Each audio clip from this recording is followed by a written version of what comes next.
The snow began as you rounded the last switchback below the timberline, a scatter of dry flakes that touched your coat sleeve and stayed there without melting. You had been climbing for the better part of the afternoon, your boots pressing into a trail that grew fainter with every step until the path was little more than a suggestion of flattened snow between the stunted pines. The air had thinned, and with it the sounds of the lower valley had fallen away, replaced by the hush of your own breath and the creak of the leather straps across your shoulder. You paused once near a jagged outcrop of rock, not because you were winded, but because the silence had become so complete that stopping felt like a way to acknowledge it, to let it settle around you like a cold, clean sheet. The flakes continued their quiet work, filling the hollows of your boot prints behind you, softening the edges of the stone ahead. Then you shifted the weight of your pack and kept walking, because the outpost was somewhere on the ridge above, and the light was beginning to lean toward the grey of early evening. The ridge appeared slowly, the way things do in the mountains when cloud and snow erase the distance between near and far. At first it was a darker shape against a sky that had lost all color, then a suggestion of a roofline, then the distinct outline of a single-story log structure with a chimney that released a thin, wavering column of smoke. The outpost sat tucked against a natural shelf of granite, as though the mountain itself had shrugged a shoulder to offer some small shelter from the prevailing wind. You could see the dark squares of two windows facing the valley, one of them glowing with the faint amber light of a lamp or a stove, and beside the door a wood pile covered with a tarred canvas, its corners weighted down by stones. Nothing moved except the smoke and the snow, and even those movements were so slow that they might have been still. You stopped again, not from any need, but from the quiet recognition that you had arrived, that this small rectangle of human presence was your destination, and that the rest of the world had been pared down to this single point on the mountain. You followed the last stretch of the trail as it curved around a drift that had built up against the north side of the outpost. The snow here was deeper, coming up to your shins, and your steps became more deliberate, each foot placed and then the other, a rhythm that your body fell into without thinking. The pack on your back felt familiar now, its straps having long ago found their place on your shoulders, the rifle slung beside it a steady, balanced weight. As you drew closer, the details of the outpost emerged. The logs were dark with age and moisture, their ends notched in the simple saddle-cut pattern common to these remote stations, the chinking between them a pale grey mixture of clay and straw that had cracked in a few places and been patched with newer material.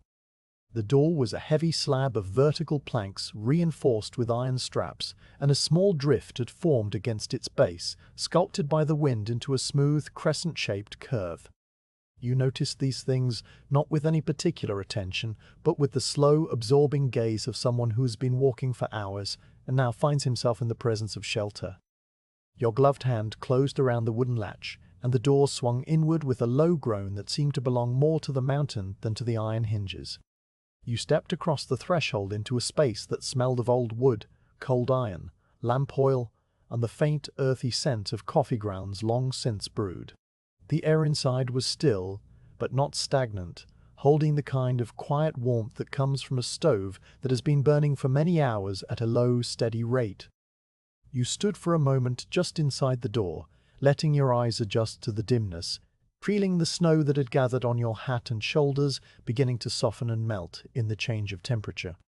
The room was simple, as all these outposts were simple, a single space perhaps 12 feet by 14, with a low ceiling of planks that had warped slightly over the years, a small cast-iron stove in the corner to your left, a table and stool near the window, a narrow cot against the far wall with a grey wool blanket folded at its foot, and beside the door a row of wooden pegs for coats and gear. A single oil lamp hung from a hook in the center of the ceiling beam, its flame turned low so that it cast a small trembling circle of light on the tabletop below.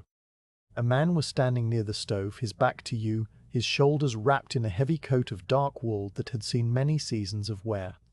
He turned as the door groaned shut, and you saw a face that was neither young nor old, a face marked by wind and sun, and the kind of solitude that does not ask for sympathy. This was the departing guard, the man whose watch you had come to relieve, and he nodded at you with the slow, economical movement of someone who has not spoken aloud in many hours. He was holding a tin mug in both hands, the steam rising from it in a thin, curling ribbon, and he lifted it slightly in your direction. A gesture that might have meant greeting or farewell, or simply the acknowledgement of one human presence by another. You nodded back and began the small automatic rituals of arrival, stamping your boots on the rough board floor to knock the snow from the leather, untying the scarf that had been wrapped around your neck and lower face, unbuttoning the top buttons of your coat, hanging your pack on one of the empty pegs near the door. The departing guard drank the last of whatever was in his mug, set it down on the stove's flat top with a soft clink, and reached for his own scarf and outer gloves from where they hung near the stove to dry. His movements were unhurried but complete, the movements of a man who knew exactly what he needed to do and had no reason to rush. He pulled the scarf around his neck in 2 loops, tucked the ends into the collar of his coat, and worked his fingers into the gloves, flexing them once to settle the lining. Then he looked at you, and in the quiet of the cabin his voice came out low and a little rough, like a tool that had not been used in some time. He said that the night had been still, that no one had passed on the trail, that the stove was holding well with a fresh log added half an hour ago, that there was enough split wood for the night inside and more under the tarp outside, that the water bucket was full and the kettle had just begun to warm. He said all of this in a single string of quiet words, without hurry and without any tone of urgency, as though he were reciting a list of facts that needed to be passed from one keeper of the watch to the next, a small inheritance of information that would be meaningless anywhere else but here, in this room, on this ridge, was everything. You listened and nodded, filing each detail into the back of your mind where it would sit until needed. He pulled on his hat, a wide-brimmed felt hat that had lost its original shape to years of snow and sun, and he stepped toward the door. You moved aside to let him pass, and he paused with his hand on the latch, looking back at the room as if checking for something he might have forgotten. Then he met your eyes and said something about the stillness, about how the snow would keep falling through the night without much wind, about how the stove might need a small adjustment around midnight if the temperature dropped further. And then he said, with the faintest shadow of a smile that was gone almost before it appeared, that it was a good night for tea. And with that he pushed the door open, and a gust of cold air swept into the room, making the lamp flame flicker and dance for a moment before settling back into its steady glow. He stepped out into the snow, and you watched him through the open doorway as he adjusted his pack on his shoulders, bent his head against the drifting flakes, and began the long walk down the trail, his figure growing smaller and darker until it was swallowed entirely by the curtain of white and the gathering dusk. You closed the door, and the latch fell into place with a solid, reassuring thud. The cold air that had entered the room began to warm and settle, and the sounds of the wind and the snow outside became muffled once more, reduced to a low, continuous murmur that wrapped around the outpost like water around a stone. You stood for a moment with your back against the door, breathing in the particular silence of the room now that you were alone. It was not an empty silence, but a filled one, layered with the soft tick of the stove's metal expanding, the faint hiss of the lamp's wick drawing oil, the almost inaudible creak of the roof timbers, adjusting to the weight of the snow that was even now building on the shingles above. You listened to these sounds, letting them become familiar, letting them arrange themselves into the background of the night that lay ahead. Your first task, the one that habit had carved into your routine over many such arrivals, was to take stock of the space. You removed your coat slowly, feeling the warmth of the room seep into your arms and chest, and you hung it on the peg beside your pack, where it would be ready if you needed to step outside.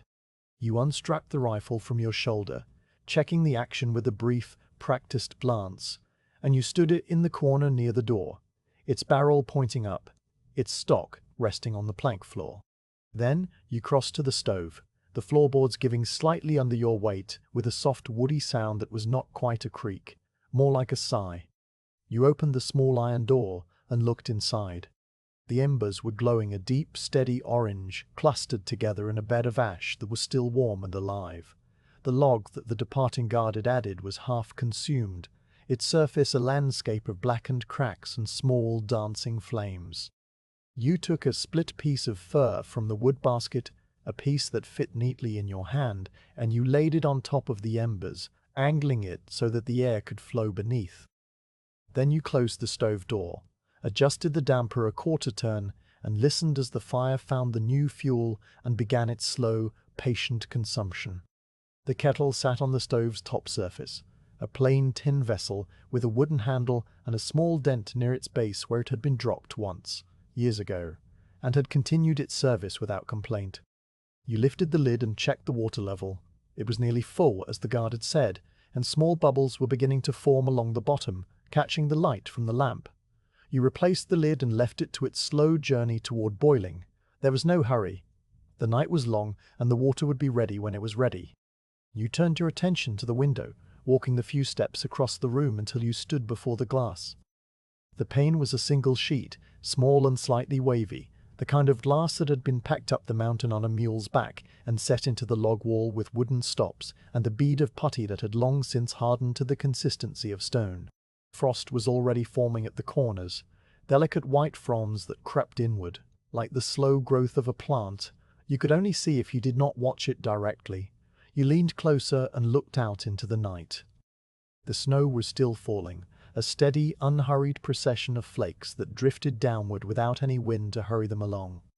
The world beyond the glass was a uniform grey that deepened into black at the edges of your vision, a world with no horizon, no sky, no ground, only the continuous motion of the snow as it fell onto the ridge, onto the outpost roof, onto the branches of the stunted pines, onto the trail that you had climbed only a short while ago. Nothing moved except the snow.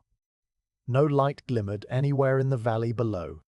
No sound reached you except the wind's low, distant hum, a sound that seemed to come from everywhere and nowhere at once.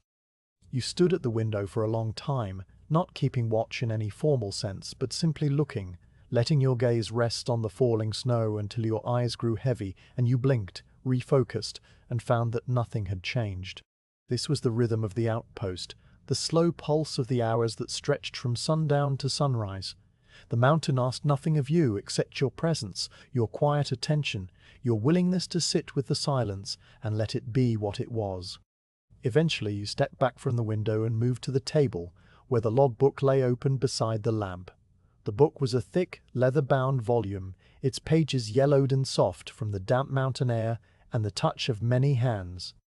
You ran your finger down the page that had been left open, reading the entries made by the departing guard and by those who had come before him.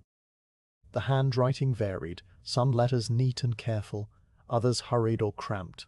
But the content was always the same: the date, the weather, the condition of the stove and the supplies, any notable events.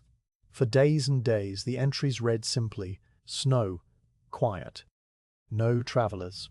Sometimes there was a note about a deer seen on the ridge, or a tree fallen across the trail, or the need for more lamp oil.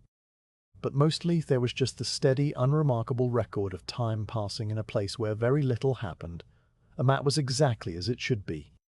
You picked up the pen that lay beside the book, a simple nib pen with a wooden handle stained dark from ink, and you dipped it into the small ink pot that was wedged into a carved hollow in the table to keep it from tipping. You wrote the date in the next empty line, then paused, looking up at the window as if the snow itself might offer the words you needed. Then you wrote, in your own careful hand, arrived 1700 hours, snow continuing, stove good, all quiet. You let the ink dry for a moment, then closed the book gently, leaving it where it was for the next watch, whenever that might be. The stove popped softly, a small sound like a green needle catching flame, and you went to it again, checking the new log's progress. It was burning well, the flames a steady yellow with blue at their base, and the heat radiating from the iron was a comfortable presence against your hands and face. The kettle was beginning to sing now, a faint, high note that trembled just below the threshold of hearing, and you knew that soon the water would be ready. You thought about making tea, but not yet. There was a certain pleasure in waiting, in letting the anticipation of warmth sit with you a little longer. You moved to the cot and sat down on its edge, testing the ropes that supported the thin mattress. The wool blanket was rough but clean, smelling faintly of wood smoke and cold air, and you pulled it across your lap just for the weight of it.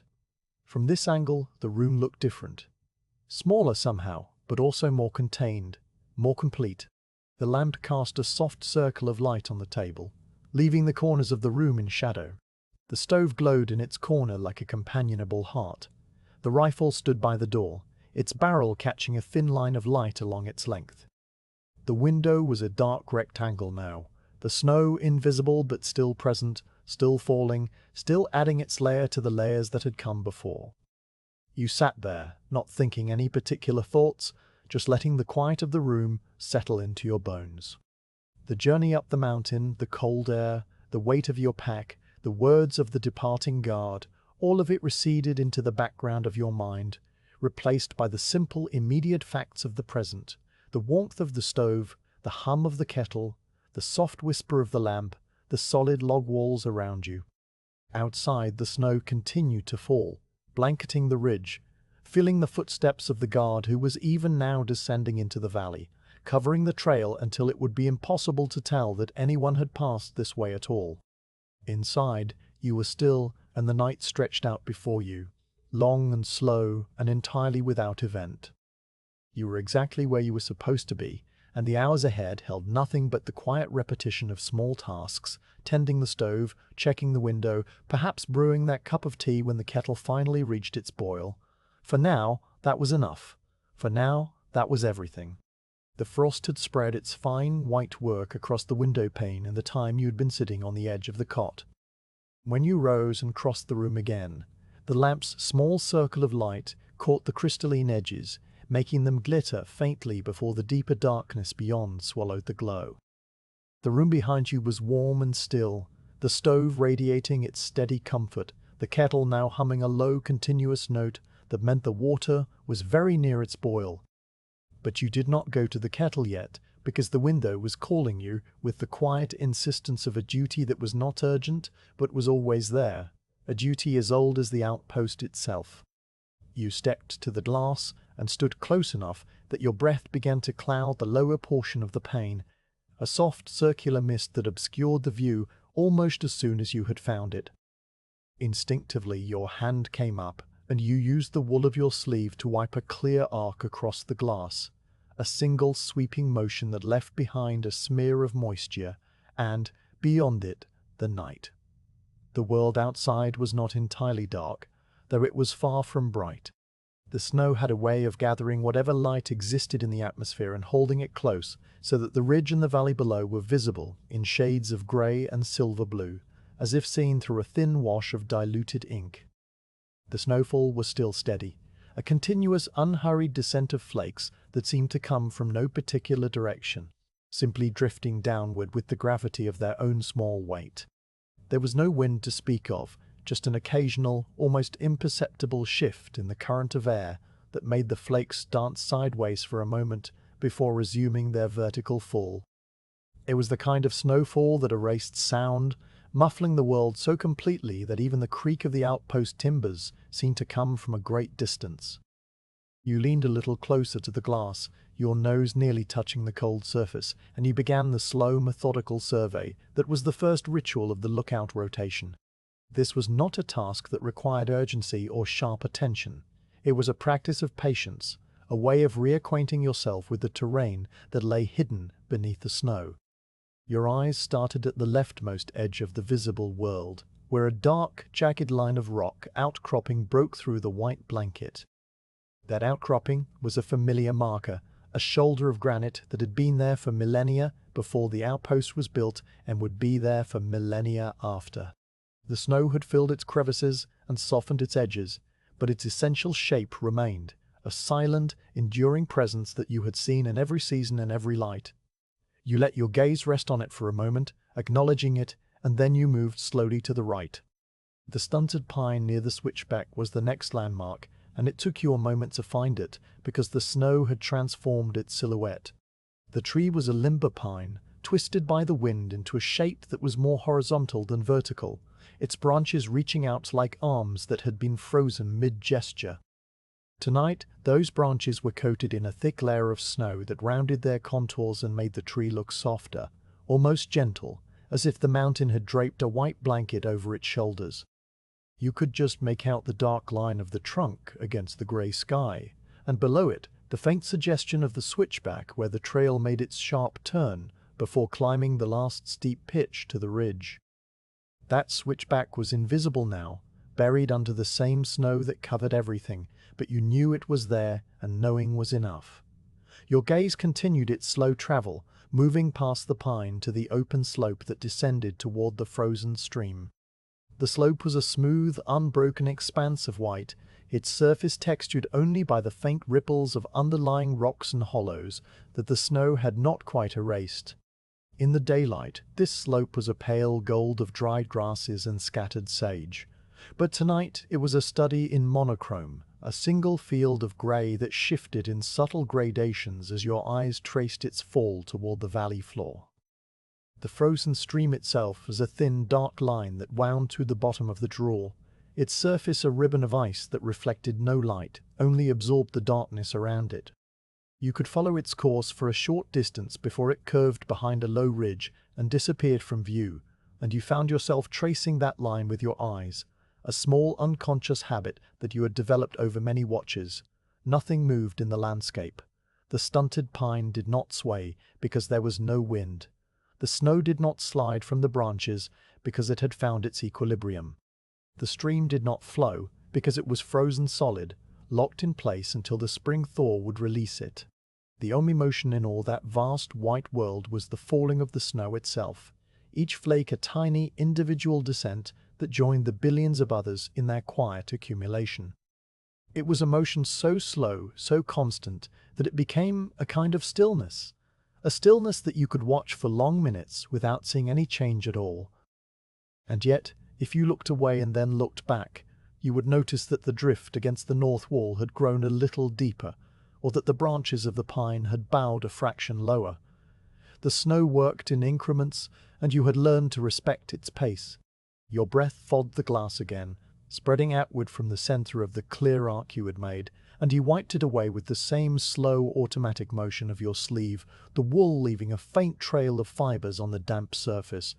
The cold from the pain seeped through the cloth and touched your skin, a small reminder of the temperature that waited on the other side of the logs.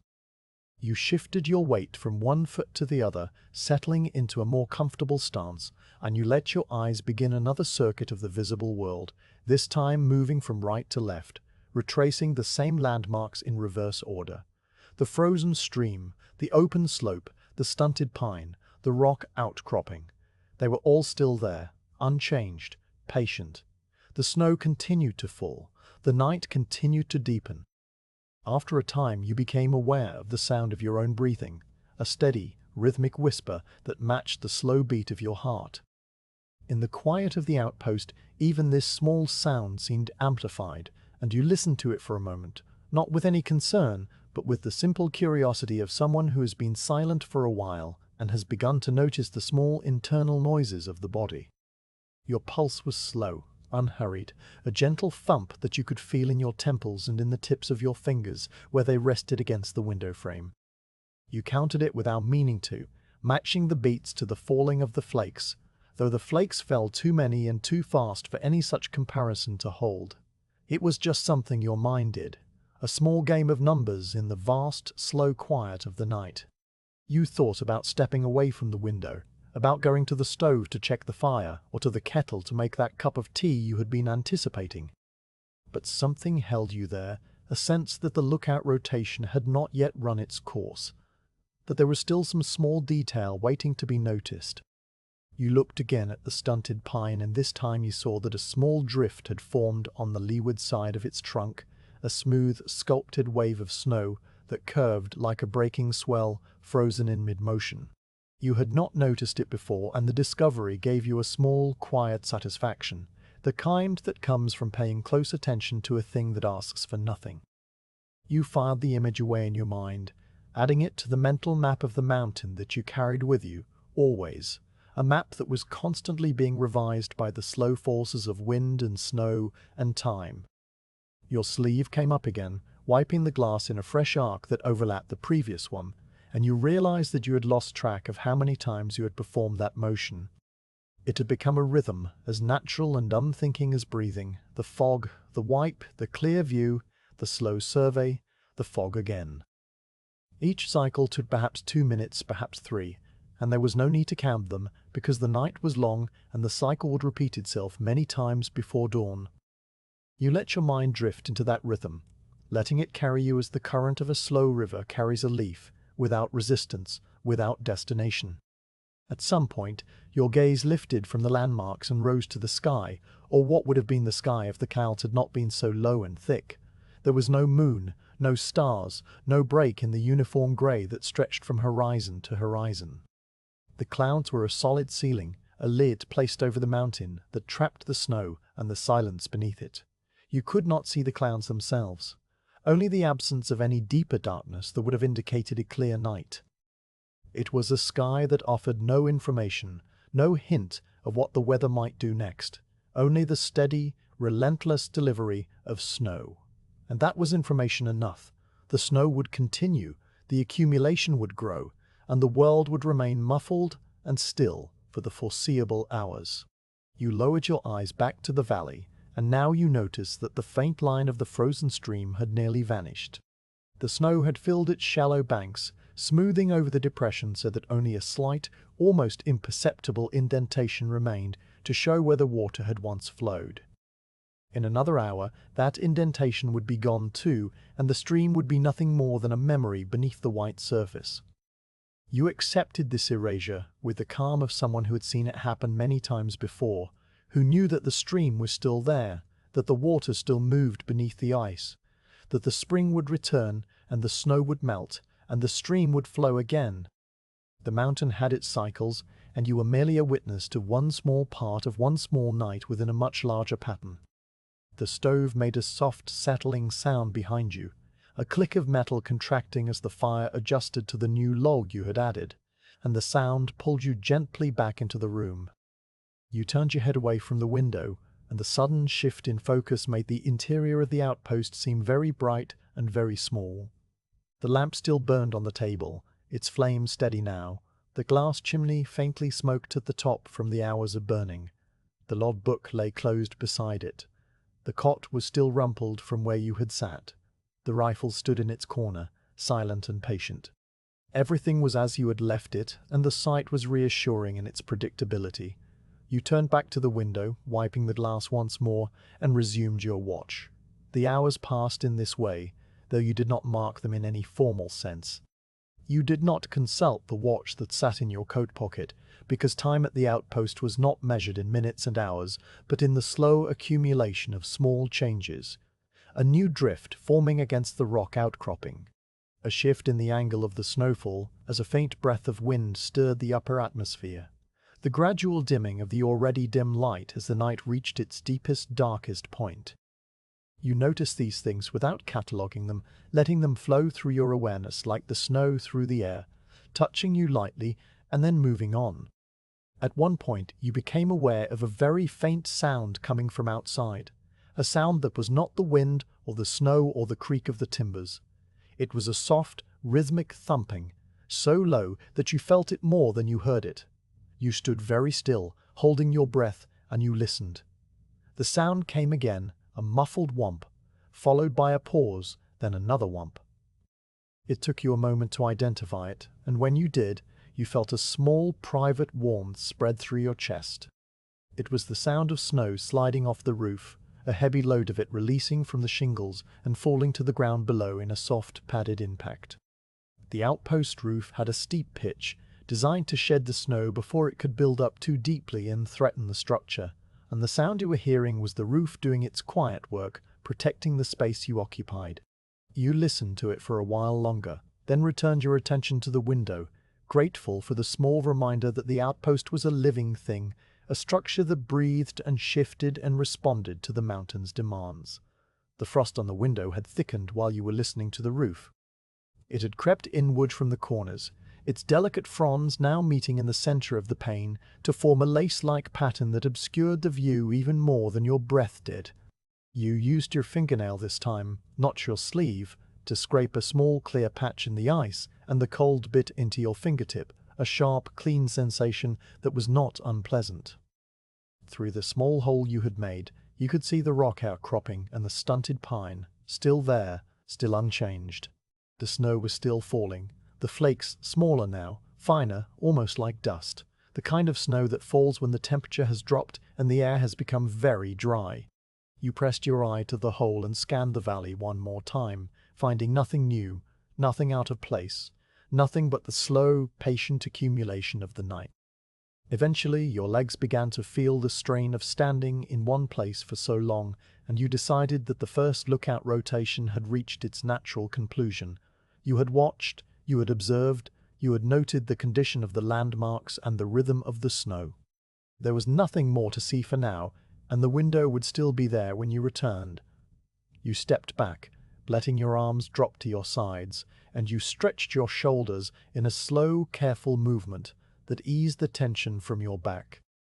The lamp flickered as you passed the table, the air disturbed by your movement, and then it steadied again. You crossed to the stove, opened the small iron door, and looked inside. The fire was burning well, the log reduced to a glowing mass of coals that radiated a deep, steady heat. You added another piece of wood, not because the fire needed it, but because the ritual of tending the stove was a comfort, a small act of maintenance that kept the night moving forward. The kettle was still humming, still waiting. You touched the handle, felt the warmth radiating through the wood, and decided that the time for tea had almost arrived. You left the window and the long vigil of the first lookout rotation behind you, turning away from the frosted glass and the silent, snow-filled valley with the slow, deliberate motion of someone who has been standing still for a long while and must now remind his legs how to move. The plank floor received your boots with a familiar, muted sound, each step a soft thud that resonated through the small space without disturbing the deeper quiet that had settled into the outpost walls. The lamp on the table continued its steady burn, the flame now a perfect teardrop of yellow light behind the smoked glass chimney, and as you passed it, your shadow swung across the log wall in a gentle arc, before merging back into the dimness near the door.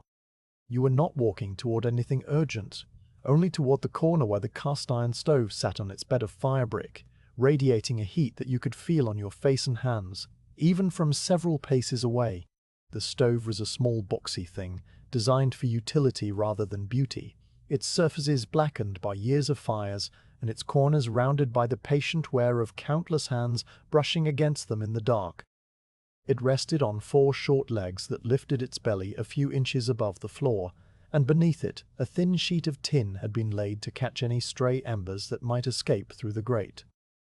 The front of the stove held a single door, about the size of a dinner plate, with a small air vent at the bottom that could be adjusted by turning a circular iron disc on a threaded rod. Above the door, the flat top surface extended back toward the wall, where a length of stovepipe rose vertically for a foot before angling into the chimney opening that had been cut through the logs. The stovepipe was warm to the touch, the metal ticking softly as it expanded, and the air round it shimmered faintly with the heat that rose in invisible currents toward the ceiling. You stood before this small, faithful machine and let its warmth soak into you, the last remnants of the cold from the window glass finally leaving your fingers and the tip of your nose. The wood basket sat beside the stove, a woven willow container with a handle that had broken and been repaired with a strip of rawhide. It held a supply of split fir logs, each one about the length of your forearm and as thick as your wrist, their ends showing the clean, pale grain of wood that had been cut only a few months earlier and stacked to season in the high, dry air. You reached down and picked up one of the logs, feeling its weight and the rough texture of the bark that still clung to one edge. The wood was cold, but not as cold as the air outside, and it carried the faint, clean scent of resin that would release more fully once it met the fire. You held it for a moment, not because you were delaying, but because there was a quiet pleasure in the simple act of selecting the right piece, of feeling its heft, and knowing that it would soon transform into warmth and light. You crouched down before the stove, your knees making a soft sound against the floorboards, and you opened the small iron door. The hinge moved without a squeak, oiled by some previous occupant whose name you did not know but whose care you appreciated. The fire inside had burned down to a bed of glowing coals, their surfaces pulsing with a deep, rhythmic orange that brightened and dimmed as the air flowed through the grate. The log you had added earlier was now a collapsed structure of embers, its original shape still visible in the ghostly outline of ash that held together by some fragile cohesion. You watched the coals for a few seconds, noting how the heat shimmered above them, how the smallest of the embers lifted and drifted a tiny distance before extinguishing into grey dust. Then you took the new log and laid it carefully across the top of the coal bed, positioning it so that one end rested on a small ridge of ash, while the other end touched the hottest cluster of embers. The fire received the offering without ceremony, and for a moment nothing happened, the wood merely sitting there as if unaware of the heat that surrounded it. Then a thin wisp of smoke curled from the underside, followed by a small tentative flame that licked at the bark and then grew bolder, wrapping itself around the log in a trembling yellow ribbon. You closed the stove door, leaving the vent open just enough to feed the new flame, and you straightened up, your hand brushing against the warmth of the stovepipe as you rose. The small iron door clicked shut with a satisfying finality, and through the vent you could see the flicker of the fire as it established itself on the new fuel. The stove began to radiate a slightly more intense warmth, and the metal on the top surface where the kettle sat gave off a low, almost musical hum as the temperature increased by a few degrees. You stood for a moment, your palms facing the stove, absorbing the heat that pushed back against the cold of the night that pressed against the outpost walls from the outside. The contrast between the two worlds, the one inside and the one beyond the logs, was as old as shelter itself, and you inhabited it without thinking, as a fish inhabits the water. The kettle sat on the stove's flat top, a simple tin vessel with a wooden handle that had been darkened by the steam of many boiling nights. It was not a large kettle, perhaps holding 2 quarts when filled to the brim, and it had a small, close-fitting lid with a loop of wire on top that you could lift with the hook that hung from a nail on the wall nearby. The kettle had been left half full by the departing guard, just as he had told you, and when you lifted the lid and looked inside, the water was clear and still, its surface reflecting the lamplight in a miniature, trembling circle. A few small bubbles clung to the bottom of the kettle, evidence that the water had been heating slowly for some time, and as you watched, one of the bubbles detached itself and rose a short distance before vanishing back into the liquid. The water was not yet simmering, but it was well on its way, and the sight of those tiny bubbles, so small and so patient, gave you a sense of quiet anticipation. You decided that the kettle could use a little more water, not because it was necessary, but because the act of filling it was part of the rhythm you were establishing for the night, a rhythm that gave structure to the hours and kept your hands busy when your mind needed no occupation. The water bucket stood on a low bench near the door, a wooden pail with iron bands that had been filled from the spring that emerged from the rocks about 50 yards down the slope. In warmer months, fetching water was a pleasant chore, a short walk through wildflowers and buzzing insects, but in the winter, the spring was buried under snow, and the water had to be carried from a melt pool that formed near the outpost's southern wall where the sun sometimes reached during the brief daylight. The bucket was nearly full now, its contents cold and clear, and when you dipped the small tin cup that hung from its rim into the water, the liquid was so cold that it made the metal sting your fingers even through the thin calluses of your palm. You carried the cup of water across the room, walking carefully so as not to spill a drop, and you poured it into the kettle in a thin, steady stream that made a soft, plinking sound as it met the warmer water already inside. The level rose by an inch, and you repeated the journey twice more, each time carrying exactly the same amount, each time pouring with the same careful attention until the kettle was 3/4 full and a small cloud of steam began to gather beneath the lid when you replaced it.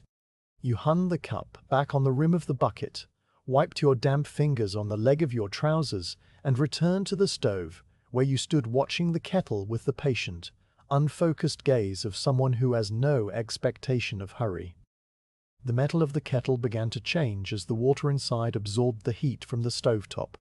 At first the tin was uniformly dark and cool-looking, but gradually a circle of condensation appeared around the base, a faint misty ring that marked the exact line where the water met the heated metal.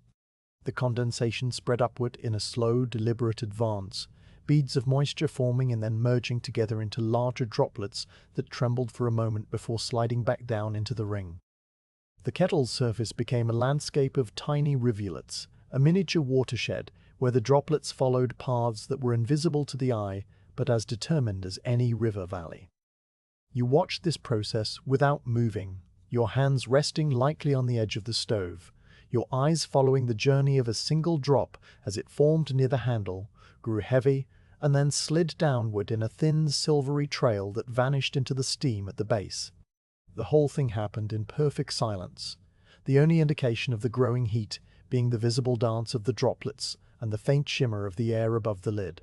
Time passed in the way it always passed at the outpost, which was to say that it passed without any marker except the slow changes that occurred within the small circle of your attention. The fire in the stove settled into a steady, rhythmic burn, the log now fully engulfed and breaking apart into smaller coals that would sustain the heat for another hour or more. The stovepipe ticked and creaked, the metal expanding and contracting in a pattern that was almost musical, a series of soft, percussive notes that blended with the hiss of the lamp and the distant, muffled whisper of the snow against the roof.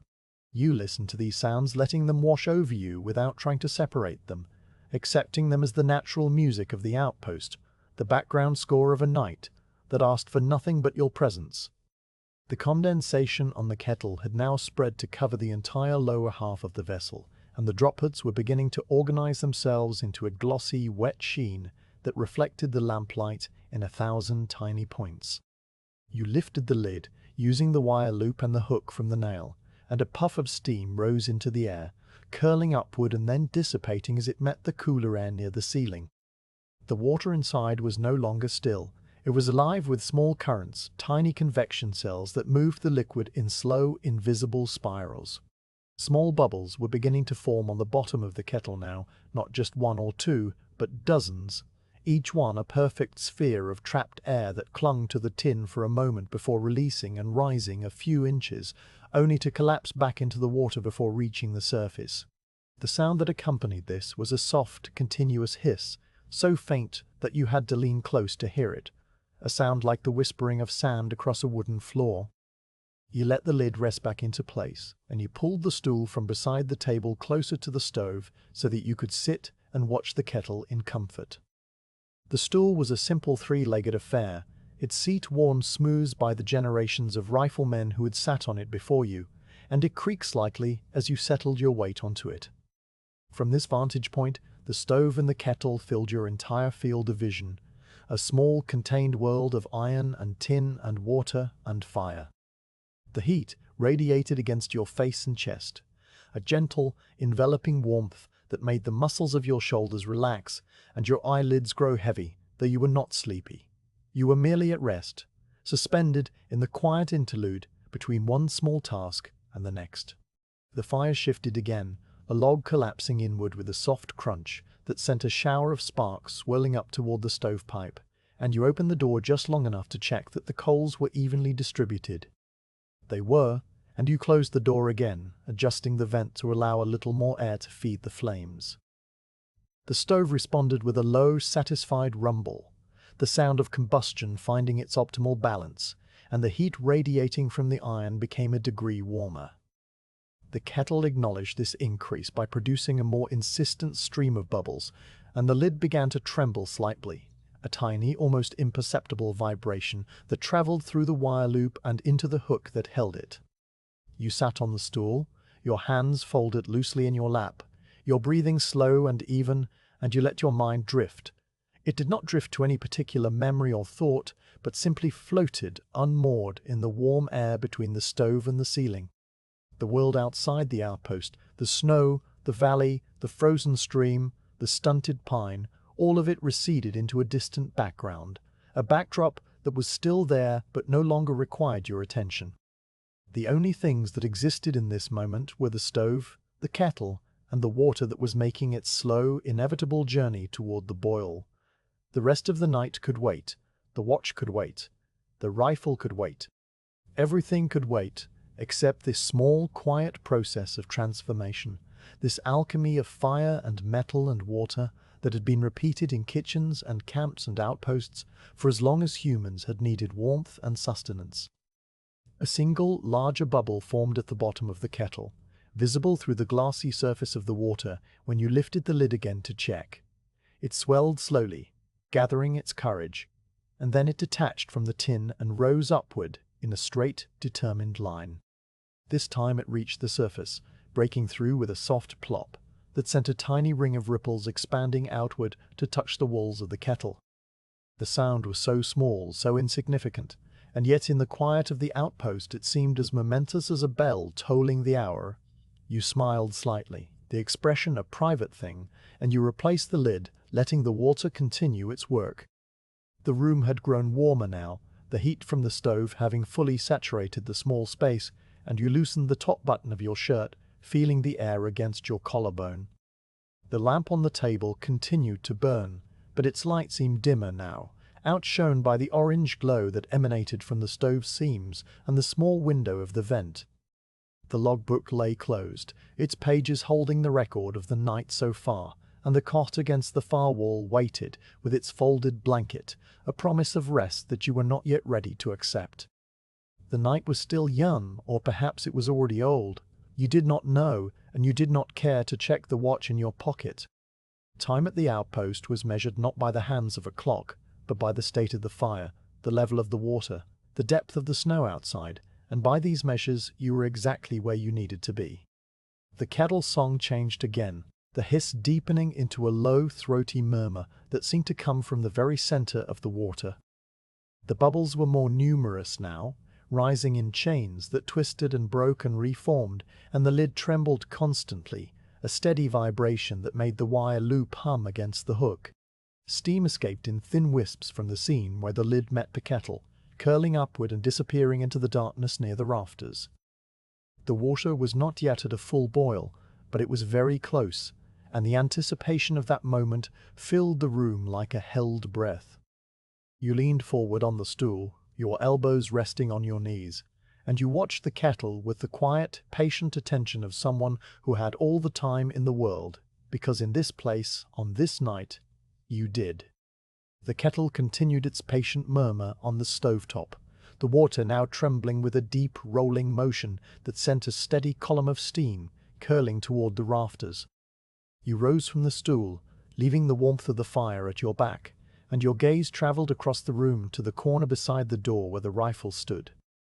It had been waiting there since your arrival, a long, dark silhouette against the rough logs, its barrel catching a thin line of lamplight along its uppermost edge. The rifle was a familiar presence, as much a part of the outpost as the stove or the logbook, and the quiet hours of the night seemed to invite the small, methodical ritual of tending it.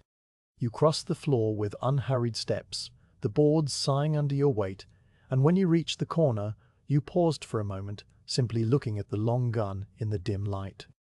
The rifle rested upright, its butt plate planted on the plank floor, and its muzzle angled slightly inward toward the wall, a position that kept it stable and out of the way. It was a full-stocked Pennsylvania long rifle, the kind that had been carried over the mountains by generations of hunters and soldiers and solitary men who spent their lives in places where a steady hand and a steady gun were the same thing. The barrel was octagonal, forged from a single bar of iron and filed to a soft grey-brown patina that seemed to absorb the lamplight rather than reflect it. The stock was curly maple, its surface polished by years of handling until the tiger-stripe grain stood out in subtle, rippling waves that shifted as you moved your head.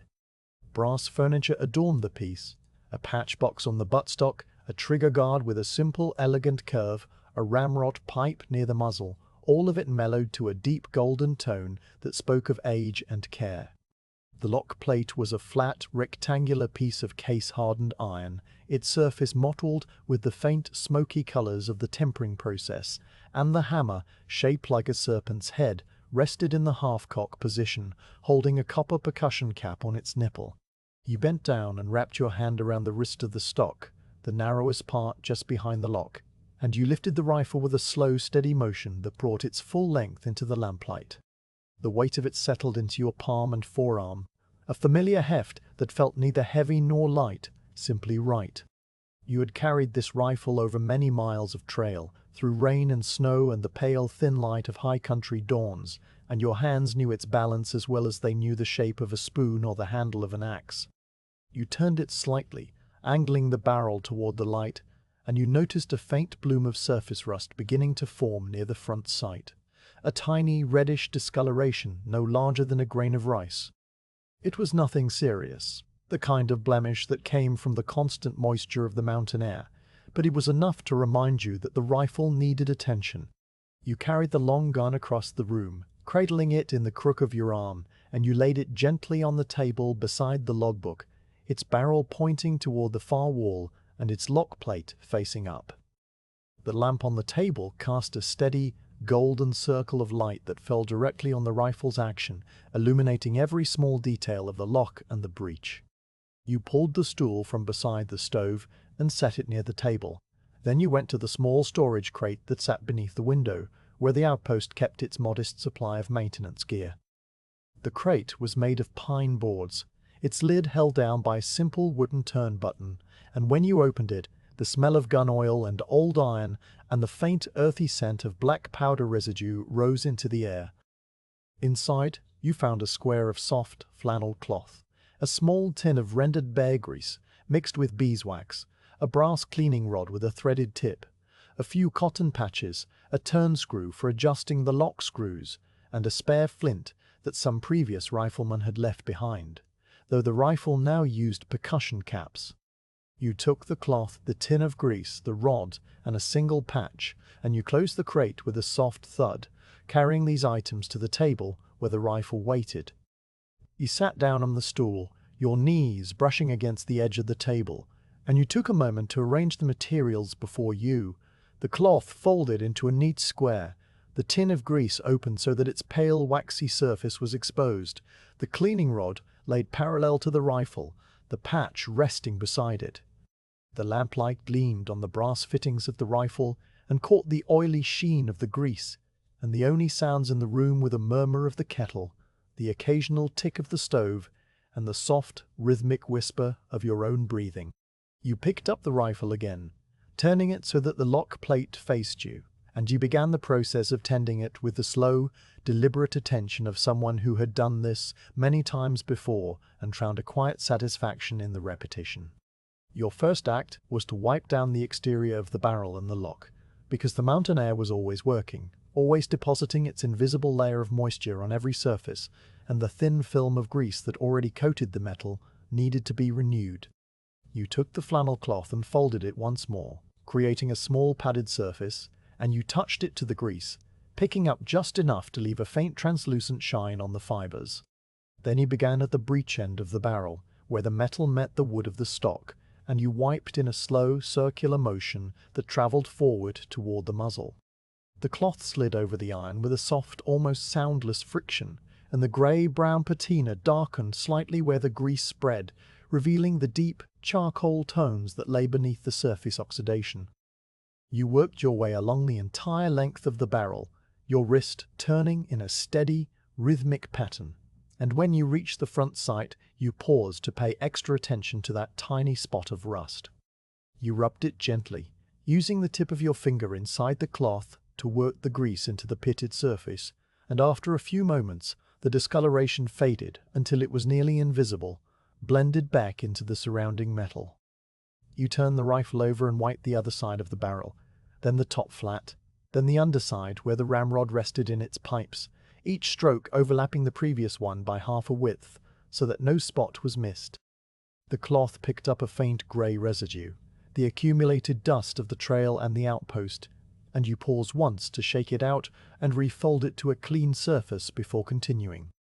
When the barrel was finished, you turned your attention to the lock plate, wiping its flat surface with a lighter touch, careful not to catch the edge of the cloth on the tip of the sear or the spring. The case-hardened iron glowed with a subtle mottled pattern of blues and greys that emerged more vividly under the fresh coat of grease, and the maker's mark, a small stamped oval with the initials JG, became easier to read. You traced the letters with the tip of your finger, not out of any sentiment, but simply because they were there, a small detail in the larger landscape of the night. The hammer rested at half cock, and you used your thumb to draw it back to full cock, feeling the smooth, precise engagement of the tumbler and the sear. The percussion cap sat snugly on the nipple, a small copper cup about the size of a pea, its interior coated with a fulminate compound that would ignite if struck sharply. You removed the cap with a careful pinch of your fingers, setting it aside on the table where it glinted dully in the lamplight, and you wiped the nipple clean, using a corner of the cloth to clear away the faint grey residue that had accumulated around its base. The nipple was a small tapered cone of hardened steel, its tip flattened slightly from the repeated blows of the hammer, but it was still serviceable, still capable of channeling the spark into the main charge if the need ever arose. You applied a tiny amount of grease to the threads where the nipple screwed into the bolster, and you worked the clean patch over its tip, leaving it ready for a new cap when the time came. With the exterior cleaned and protected, you turned your attention to the bore, the long dark tunnel that ran the full length of the barrel and held the rifle's true purpose. You took the brass cleaning rod and threaded a cotton patch into its tip, then touched the patch to the grease, working a small amount into the fibers until it was evenly coated. The rod felt cool and smooth in your hands, its brass surface polished by the countless passes it had made through this same barrel, and you inserted the tip into the muzzle with a gentle, steady pressure. The patch slid into the bore with a soft, whispering sound, the tight fit creating a slight resistance that you could feel through the rod. You pushed it slowly downward, the rod moving inch by inch as the patch traveled along the rifling grooves, and your hands registered every subtle change in friction, the slight snugness at the breech, the faint, gritty sensation where a few particles of old powder residue had escaped previous cleanings. The process required no force, only patience, and you let the rod advance at its own pace, your arms moving in a smooth, unhurried rhythm. When the rod reached the breech, you reversed direction and drew it back toward the muzzle, the patch now carrying a fine dark film of residue that it had collected from the bore. You removed the patch, inspected it briefly, and set it aside, then repeated the process with a fresh patch, this one only lightly greased, so that it would polish the bore rather than coat it. The second pass felt smoother, the rod gliding with less resistance, and the patch emerged almost clean, only a faint grey smudge marking its center. Satisfied, you ran a dry patch through the bore one final time, absorbing any excess grease, and then you withdrew the rod and laid it on the table, its work complete. The bore now held a thin, protective film of oil that would guard against rust for many days, even in the damp mountain air. You set the rifle down and flexed your fingers, feeling the slight ache that came from the fine repetitive motions, and then you picked up the flannel cloth once more to wipe down the stock. The curly maple was cool and smooth under your touch, its surface worn to a satiny finish where your cheek and hands had rested over the years. You rubbed the cloth along the forearm, following the gentle curve from the lock plate to the muzzle, and the grain of the wood seemed to deepen under the friction, the tiger stripe pattern emerging in waves of gold and amber. You wiped the wrist, then the buttstock, paying particular attention to the patchbox, a small hinged compartment set into the right side of the stock that held a few spare patches and a small turn screw. The brass lid was polished by the oil from your fingers, and it opened with a soft click when you pressed the release, revealing the neat, orderly interior where the tiny tools rested in their fitted spaces. You closed the lid and continued wiping, moving to the cheek piece on the left side of the stock, a subtle, sculpted rise that guided your eye to the sights when you shouldered the rifle. The wood there was slightly darker, stained by the natural oils of your skin, and you rubbed it with extra care not to remove the stain, but to blend it smoothly into the surrounding grain. The trigger guard came next, a simple, graceful bow of brass that spanned the distance from the trigger plate to the rear of the lock. You wiped its outer surface, then used the corner of the cloth to clean the narrow space between the trigger and the guard where dust and lint sometimes accumulated. The triggers themselves were two slender, curved pieces of steel, the front trigger for setting the lock and the rear trigger, or hair trigger, for firing. You tested the set trigger with a gentle squeeze, feeling the light, crisp break that required only a few ounces of pressure, and then you unset it, returning the mechanism to its resting state. The lock's inner workings were still clean and properly lubricated, so you did not disassemble them, merely satisfied yourself that all was in order.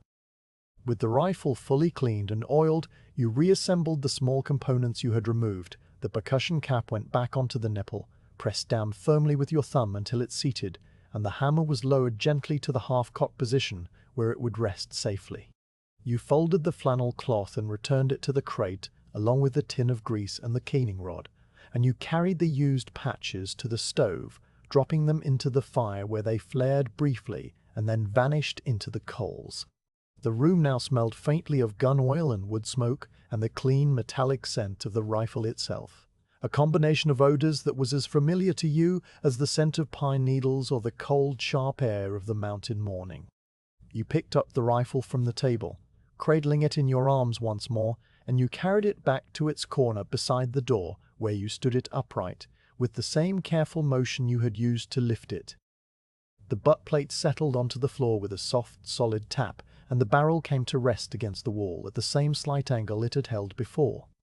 You stepped back and looked at the long gun, its surfaces gleaming dully in the lamplight, its presence a quiet reassurance that all was in order. The ritual was complete, and the night could continue its slow, steady progress without any loose ends or neglected duties. You stood for a moment, letting the stillness of the room settle around you, and then you became aware of the kettle once more. Its song had risen from a murmur to a low, insistent rumble, the water now boiling with a steady, rolling vigor that sent waves of steam billowing from beneath the lid. The sound filled the small outpost with a gentle, percussive rhythm, and you turned toward the stove, your hands still carrying the faint, pleasant slickness of the gun grease.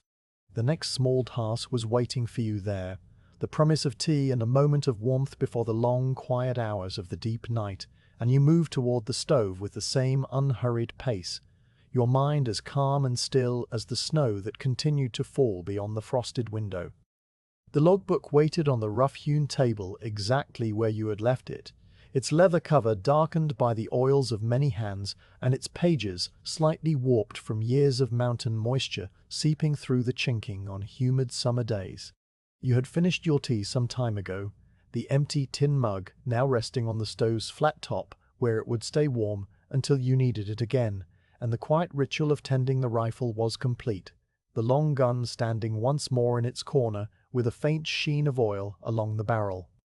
The night had settled into its deepest rhythm, the snow still falling beyond the window in a steady, silent accumulation that asked for nothing, and you found yourself drawn to the table with the slow, unthinking pull of habit, the same pull that had brought countless riflemen before you to this same chair, this same book, this same small act of record-keeping that transformed the empty hours into something tangible, something that could be held and read and remembered. You pulled the stool closer to the table, its legs scraping softly against the plank floor, and you sat down with the weight of someone who has been standing for a long while and now welcomes the simple comfort of a wooden seat beneath him. The table was a sturdy piece of craftsmanship, its top made from two wide planks of pine that had been joined together with wooden pegs and then planed smooth, though not so smooth that the grain did not still catch the lamplight in subtle wavering lines. The surface was bare except for the logbook, the inkpot, the pen, and a small tin box that held spare nibs and the stub of sealing wax that was never used because there was no one to send letters to from this height. The lamp sat to the left of the book, its flame now perfectly still, the oil reservoir more than half full and good for many more hours of light. You adjusted the wick slightly, turning the small brass knob until the flame settled into a steady, smokeless teardrop, and then you turned your attention to the book itself. The logbook was a substantial volume, perhaps 2 inches thick, bound in dark brown leather that had been treated with some kind of wax or oil to protect it from the damp. The edges of the pages were tinted red, a detail that spoke of a quartermaster's order somewhere far down in the lowlands, and the spine was reinforced with 3 raised bands that were beginning to fray at the top and bottom. A leather strap with a simple brass buckle held the book closed when it was not in use, but the strap was unbuckled now, lying flat against the table, because the book had been left open to the page where the departing guard had made his final entry. You pulled the book toward you, the leather cover making a soft, dry sound as it slid across the wood, and you looked at the page that waited for your contribution. The page was ruled with faint blue lines that had been printed at some mill far away, and the heading at the top read, in small, neat type, Date, Weather, Remarks, Supplies, Watch. Beneath that, the departing guard's handwriting filled the first few lines with his brief factual account of the previous watch, the date written in a compact script, the word snow underlined once, a short note about the stove being serviced, and a final remark that simply said, all quiet, the inked quiet. The ruddy could quite art. You read the entry twice, not because it contained any information you did not already know, but because there was a quiet satisfaction in seeing the continuity of the record. The unbroken chain of days and nights that stretched back through the pages all the way to the first entry made when the outpost was newly built. You were a part of that chain now, a single link in a long, quiet history, and the recognition of that fact settled over you with the weight of a wool blanket. You reached for the pen, lifting it from the groove in the table where it rested when not in use. The pen was a simple dip pen with a wooden handle that had been turned on a lathe, its surface polished by the friction of countless fingers. The wood was a dark, reddish-brown, probably cherry or perhaps walnut, and it had a small brass ferrule at the base where the nib was inserted. The nib itself was a standard steel point, slightly worn on the left tine from a previous user who had pressed too hard, but still perfectly serviceable. You held the pen lightly, feeling the familiar balance of it between your thumb and forefinger, and you dipped the nib into the ink pot, submerging it just deep enough to cover the breather hole. When you withdrew the pen, you tapped it once against the rim of the pot to remove the excess ink, a tiny, practiced motion that left a small dark spot on the glass rim. You positioned the nib at the beginning of the next empty line, and you began to write. The date came first, the numerals forming beneath your hand with the slow, deliberate precision of someone who has learned that clarity matters more than speed, when the record might need to be read months or years from now by eyes that would not know your voice or your face. You wrote the day, the month, and the year, pausing between each number to dip the pen again, because the inks dried quickly in the dry, warm air near the stove. After the date, you wrote a brief description of the weather using the same words that had been used 100 times before: heavy snow, no wind, temperature steady. The words appeared on the page in your own handwriting, slightly different from the departing guards, your letters a little taller, your loops a little wider, but still legible, still poorer, still part of the same quiet tradition. You paused then, the pen hovering just above the paper, and you considered what to write in the remarks section. There was no requirement to be poetic, no expectation that you would record anything beyond the bare facts of the watch. But there was a small private pleasure in finding the right words, in choosing a phrase that would capture something of the night without being overly dramatic or unnecessary. You wrote, "Arrived 1700 hours. Relieved CPL Davies. Stove burning well, water bucket full, wood supply adequate." Then you added, after a moment's thought, "Snow continuing steady, no travelers observed, all quiet." The final two words were the same ones the departing guard had used, and the repetition was not a lack of imagination but a kind of continuity, a way of saying that nothing had changed, that the outpost remained exactly as it should be, that the watch had been uneventful in the best possible way. You let the ink dry for a few seconds, watching the shine of the wet letters gradually fade to a dull, matte finish, and then you turned your attention to the supply column. This part of the logbook entry was less about narrative and more about accounting, a simple tally of the stores that kept the outpost functioning through the long weeks between resupply. The column was narrow, just wide enough for a short list of items and quantities, and you scanned the previous entries to see what the departing guard had recorded at the end of his watch. He had noted the number of split logs remaining in the woodpile, the approximate level of the lamp oil, and the condition of the flour sack, but he had not done a full inventory, leaving that task for you. You dipped the pen once more and wrote a small note, "Full inventory taken, see below."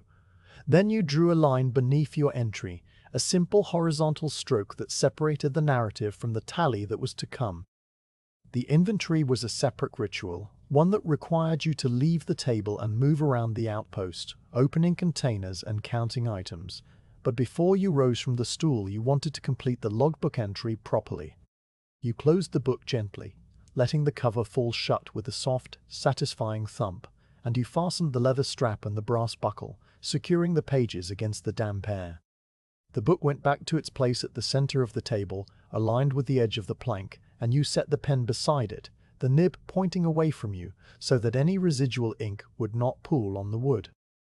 Then you stood up, the stool leg scraping again, and you stretched your arms above your head in a slow, luxurious motion that pulled the stiffness from your shoulders and back. The supplies were stored in a variety of containers and locations around the small room, a system that had evolved over time as each occupant found his own preferred arrangement. The main food stores were kept in a large wooden crate that sat against the wall near the foot of the cot, its lid fastened with a simple hasp and a wooden peg. The crate was made of rough pine boards, unplaned and splintery in places, and it had been stenciled on the side with the words Outpost No. 7. Rations in fading black paint. You knelt beside the crate, the floorboards cool beneath your knees, and you lifted the lid, setting it aside against the cot. Inside, the supplies were arranged in neat rows: tins of salt pork stacked 3 high, small canvas sacks of dried beans and rice, a larger sack of flour that had been folded closed and tied with a piece of twine, a crock of molasses with a wax-sealed lid, a tin of ground coffee that smelled faintly of its contents even through the metal, and a small wooden box that held compressed tea leaves wrapped in muslin. Each item had its place, and you looked at them now with the calm, assessing eye of someone who was responsible for their safekeeping. You began the count with the salt pork, lifting each tin from the crate and setting it on the floor beside you in a single, orderly row. The tins were cool to the touch, their metal surfaces slightly greasy from the fat that had seeped through the seams, and each one was labeled with a simple paper wrapper that read Salt Pork 1LB in block letters. You counted 12 tins in total, the same number that had been recorded in the previous inventory, and you made a mental note of the figure, repeating it softly to yourself so that it would not slip away. The tins went back into the crate in the same order, stacked 3 high and 4 across, a small fortress of preserved meat that would last for many weeks if rationed carefully. Next were the sacks of dried beans and rice, each one about the size of a small pillow and tied at the neck with cotton string. You hefted them one at a time, feeling the weight and the texture of the contents through the coarse fabric. The beans were pintos, small and speckled, and they made a soft rattling sound when you shifted the sack. The rice was long grain, its grains sliding against each other with a dry, whispering hiss. Both sacks were full, or nearly so, and you estimated that there was enough for perhaps 40 meals if combined with the salt pork and the molasses. You set the sacks back into the crate, nestling them beside the tins, and then you lifted the flour sack, which was heavier and required both hands. The flour was still good, no sign of weevils or damp, and the sack was tied securely, the twine knot tight and precise. You placed it back in the corner of the crate, where it would be protected from any moisture that might seep through the floor. The molasses crock and the coffee tin and the tea box were the last items in the crate, and you counted them quickly, noting that the molasses was about half full, the coffee perhaps a third, and the tea leaves still abundant. The tea was a particular comfort, a small luxury that made the long nights feel less barren, and you were glad to see that the supply was ample. You closed the lid of the crate, putting the hasp over the loop and sliding the wooden peg into place, and then you stood up, brushing the dust from your knees. The lamp oil was stored in a small metal can with a screw-top cap tucked under the table where it would be safe from being knocked over. You crouched down and retrieved the can, feeling its weight in your hand. It was about half full, the oil sloshing gently when you tilted it, and you judged that it would last for another week or so if the lamp was burned at its current low level. You set the can back under the table and made a mental note, lamp oil, half. The spare wicks were in the tin box on the table, and you opened the lid to count them. There were 6 wicks remaining, each one a flat, woven strip of cotton about the width of your little finger, and they lay in a neat coil at the bottom of the tin. 6 wicks would last for months, since a single wick could burn for weeks if trimmed properly, and you closed the tin with a sense of quiet satisfaction. The firewood was the next item on your mental list, and you crossed to the wood basket beside the stove, counting the split logs that remained. There were 15 pieces, each one cut to the same length and split into quarters, their ends pale and clean. You also knew that the outdoor woodpile under the tarred canvas beside the door held another 30 or 40 logs, enough to keep the stove burning for a week or more even if the snow continued without pause. You added the figure to your mental tally: firewood, sufficient. The water bucket was still nearly full, as you had checked it earlier, and the extra blankets on the shelf above the cot were folded and dry. The rifle cleaning supplies, the small tin of grease and the soft cloth, were in their usual place on the windowsill. The spare ammunition, a box of 20 paper cartridges, sat on the high shelf near the door, well out of reach of any moisture. You looked at each of these things in turn, your eyes moving slowly around the room, and with each glance you added another small square of predictability to the mental map of the outpost. Nothing was missing, nothing was out of place, nothing required your attention beyond this simple act of counting and noting. You returned to the table, pulled the stool close, and unbuckled the logbook once more. Opening it to the page where you had left off, you took up the stub of pencil that lay in the groove beside the pen. The pencil was a carpenter's pencil, flat and wide, with a lead that had been sharpened to a chisel point, and it made a softer, grayer mark than the pen, easier to erase if corrections were needed. You wrote inventory at the top of the supply column, and then you began to list the items and their quantities in a neat vertical row. Salt pork tins, 12, beans, full sack, rice, full sack, flour, full sack, molasses, half crock, coffee, third tin, tea leaves, ample, lamp oil, half can, spare wicks, 6 firewood, 15 indoor, 40 outdoor, water, full bucket, rifle cartridges, 20 clean Cleese, half tin. The list filled the narrow column and spilled over into the margin, and when you were finished, you read it over once, checking each figure against the mental tally you had made. Everything matched, and you set the pencil down with a small, definitive click. The logbook stayed open for a moment longer, the fresh pencil marks and the dried ink entries sharing the same page, 2 different hands, 2 different watches, 1 continuous record. You looked at the page, at the words you had written and the numbers you had tallied, and you felt the same quiet satisfaction that you always felt at this part of the night. The supplies were accounted for, the outpost was in order, and the hours ahead held nothing more demanding than the slow, patient watching of the snow. You closed the book, fastened the buckle, and placed it back at the center of the table, aligning it with the same care that you had used before. The lamp continued to burn, the stove continued to glow, and the snow continued to fall beyond the frost-covered window, adding its own silent tally to the drifts that were building against the outpost walls. The inventory was complete, the logbook closed and buckled on the table, and the pencil stub had been returned to its groove beside the pen. You had been sitting for some time, the stool's wooden seat having grown warm beneath you, and the stillness of the room had seeped into your limbs like a slow, gentle tide. The stove continued its steady radiance, the kettle now pushed to the cooler edge of the flat top, where it would stay warm without boiling away its contents, and the lamp burned with the same unwavering flame that it had held for hours. Everything inside the outpost was in its place, everything accounted for, and the only thing that remained was the long, quiet act of waiting for the dawn that was still many hours away. You rose from the stool, your joints making the small, soft sounds that joints make after a period of stillness, and you turned toward the window with the slow, unthinking impulse of someone who knows that the view beyond the glass will have changed, because the mountain never stays the same for long, even when it seems to be sleeping. Your boots crossed the plank floor in a familiar rhythm, each step a soft, muffled thud that blended with the background hum of the stove, and as you approached the window you noticed that the frost had continued its patient work.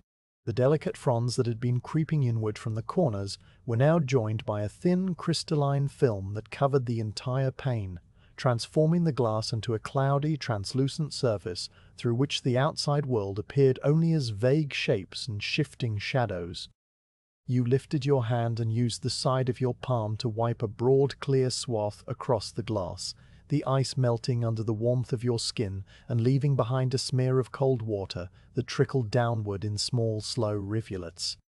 The cold bit into your palm and fingertips with a sharp, clean edge, and you rubbed your hands together briefly to restore the circulation before leaning closer to the newly cleared window. The world outside had reshaped itself in the time you had been occupied with the logbook and the supplies.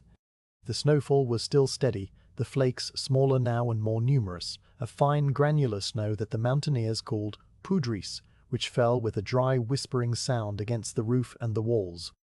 But it was not the snow itself that drew your attention. It was the way the snow had rearranged the landscape, sculpting the drifts into new and softer contours, filling the hollows and smoothing the ridges until the familiar landmarks seemed altered, gentled, as if the mountain had drawn a white sheet over its sharp edges and settled into a deeper sleep. The drift against the north wall of the outpost, the one that had been a crescent-shaped curve when you arrived, was now a smooth, flowing slope that rose from the ground in a continuous, unbroken sweep.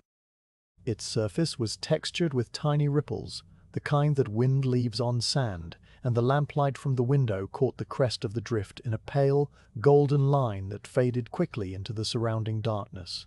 You traced the shape of the drift with your eyes, following it from its lowest point near the corner of the outpost, up to where it merged with the deeper snow beyond, and you felt a quiet, wordless appreciation for the way the mountain reshaped itself without hurry, without noise, without any need for an audience.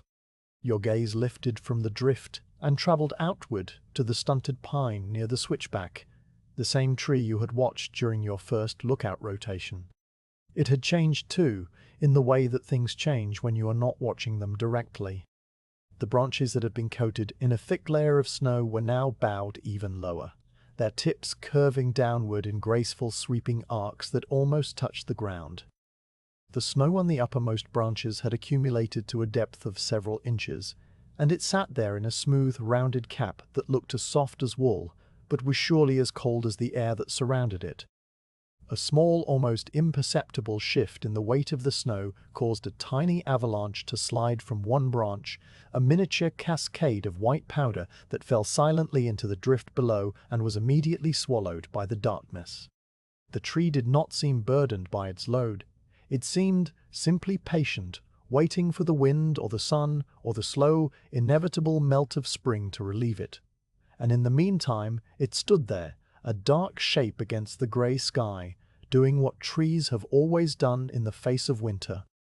You leaned your shoulder against the window frame, letting the solid wood take some of your weight, and you allowed your breath to fog the glass again, this time watching the mist spread outward from the center of the clear patch in a perfect, circular bloom. The fog was warm and moist, a small exhalation of the life inside the outpost, meeting the cold, dry air that pressed against the pane from the outside, and it faded after a few seconds, leaving behind a faint, ghostly ring that marked the boundary between the two worlds.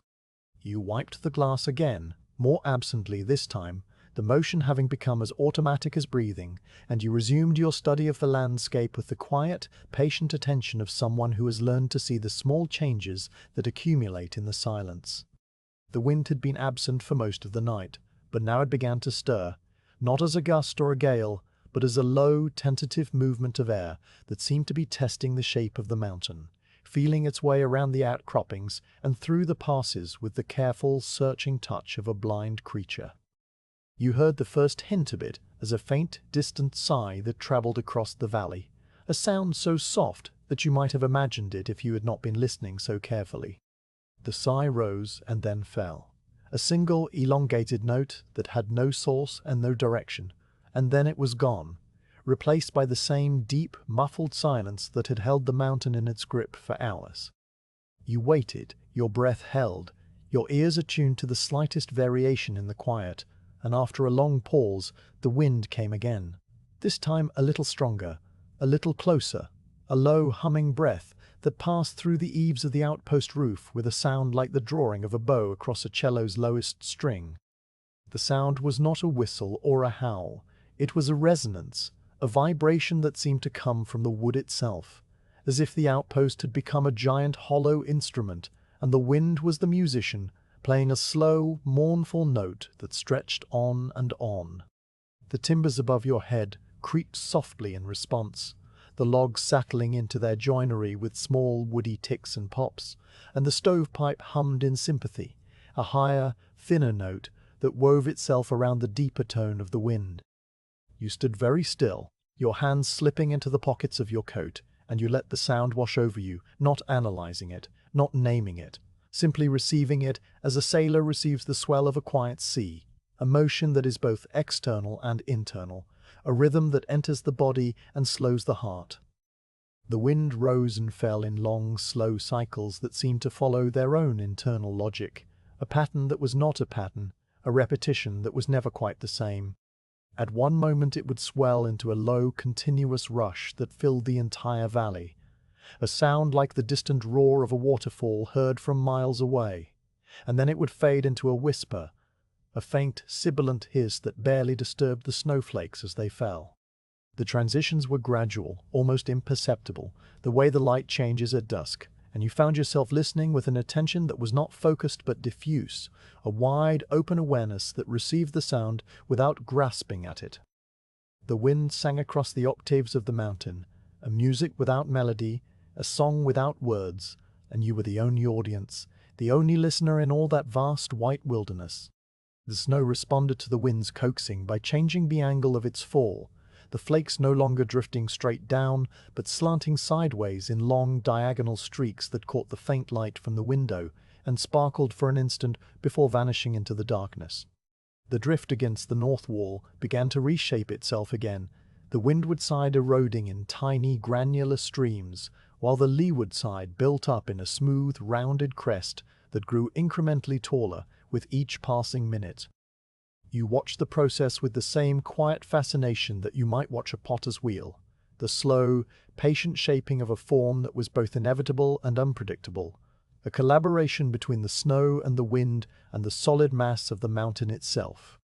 The stunted pine swayed slightly, its bowed branches moving in a slow, graceful arc that was almost imperceptible unless you looked directly at the tips, and the snow on its uppermost branches shifted again, another small cascade tumbling into the drift below. After a time you became aware of a new sound, one that was not the wind or the snow or the creaking of the timbers.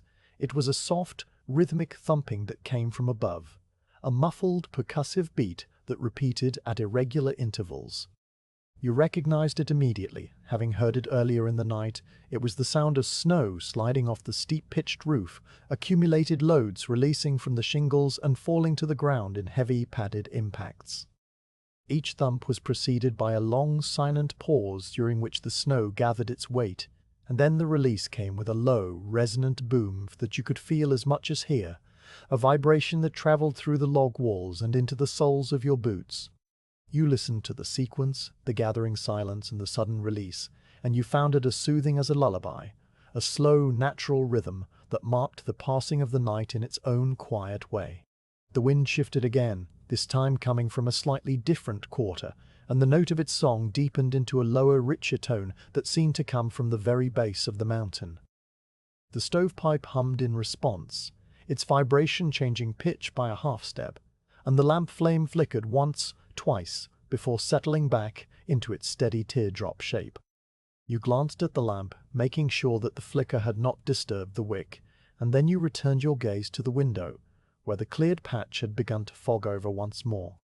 You wiped it away with the heel of your hand, the motion so familiar now that your body performed it without any conscious instruction, and you looked out into the night that was at once constantly changing and utterly, profoundly still. The valley below was invisible now, swallowed by the snow and the darkness and the low drifting clouds that had descended from the peaks to fill the lower elevations.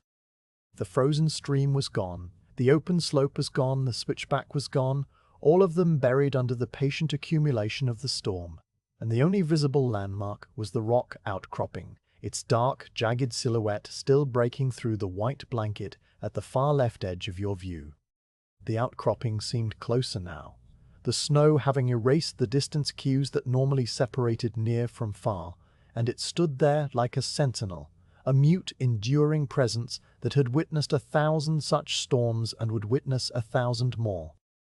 You fixed your eyes on it, letting its solidity anchor you in the shifting, drifting, dissolving world of the snowstorm, and you stood there without moving, your breath slow and even, your hands still in your pockets, your shoulders relaxed and still.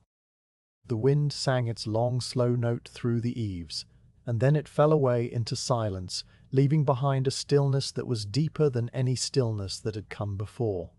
In that silence, you could hear the small, intimate sounds of the outpost, the soft ticking of the stove, the faint hiss of the lamp wick drawing oil, the occasional pop of a contracting timber, and beneath all of that, the barely audible sound of the snowflakes landing on the roof, a sound so delicate that it was more a presence than a noise.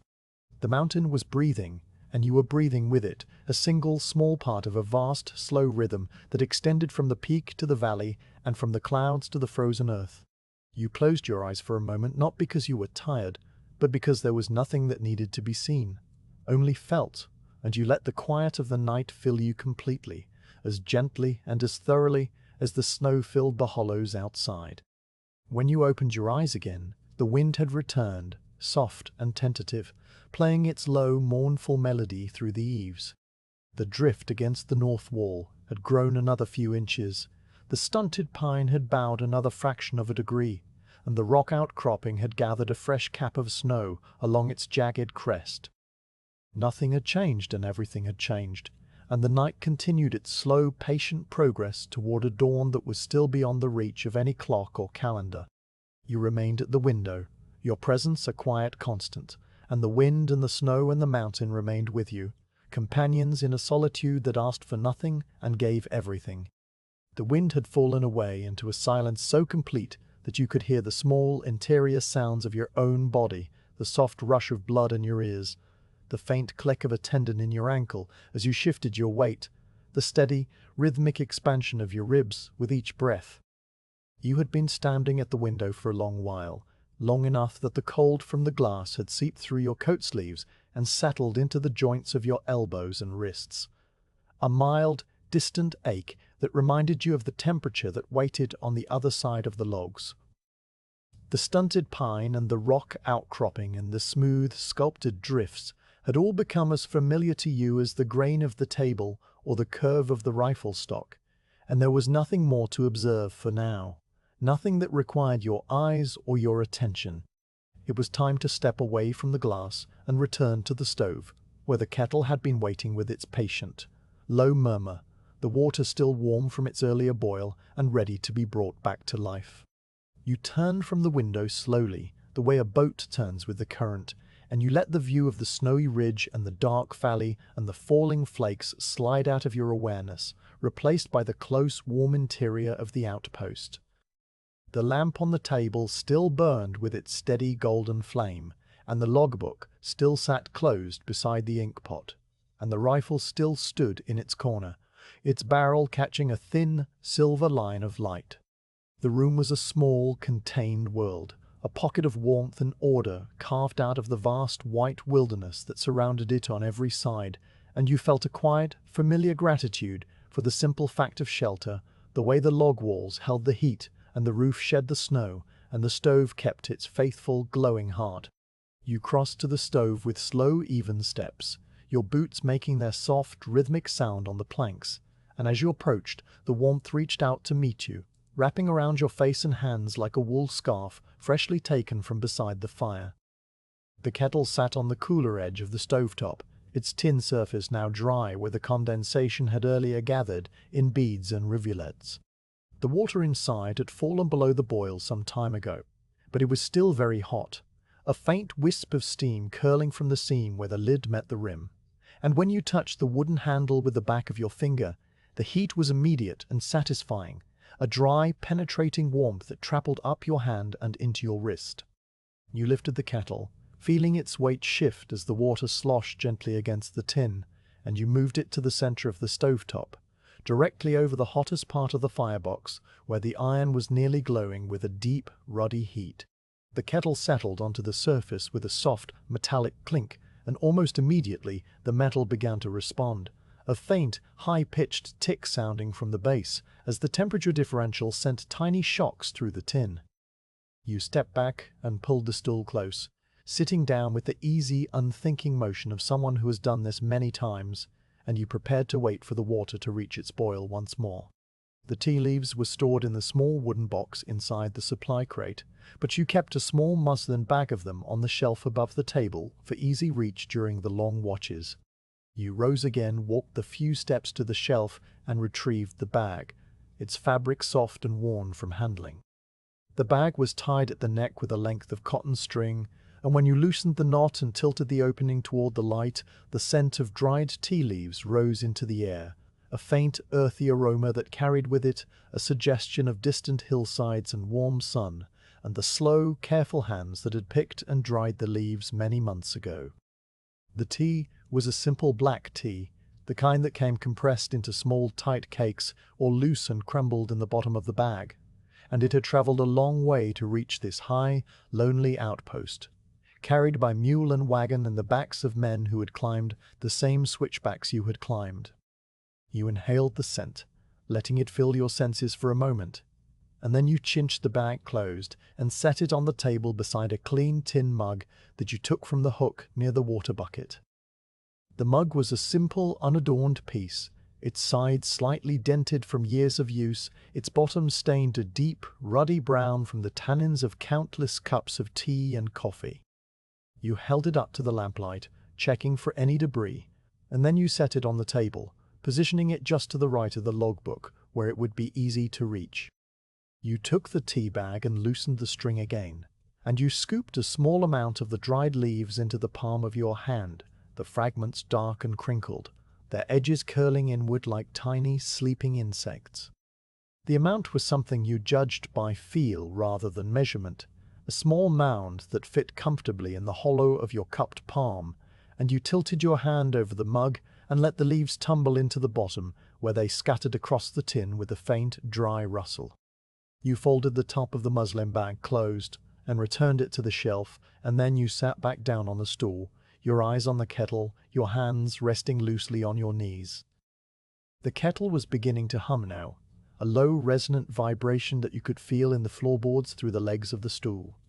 The sound was different from the murmur it had made earlier, deeper and more insistent, a steady, building pressure of steam and heat that seemed to fill the entire room.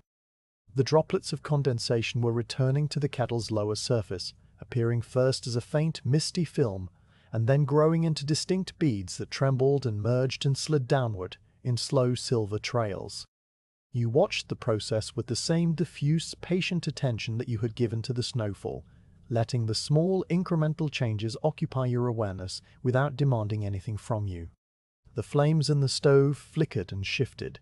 The log you had added earlier now fully consumed and reduced to a glowing bed of coals that radiated a deep, even heat. And you knew that the water would be boiling again soon, that the tea would be ready in a matter of minutes, and that there was no need to rush any part of it. The first small bubbles began to appear at the bottom of the kettle, visible through the steam when you leaned forward and lifted the lid a fraction of an inch. They were tiny at first, no larger than pinheads, clinging to the tin in clusters that shimmered and danced in the heat. Then they grew larger, swelling to the size of peas, then marbles, and they began to release from the bottom in slow, wobbling chains that rose a few inches before collapsing back into the water.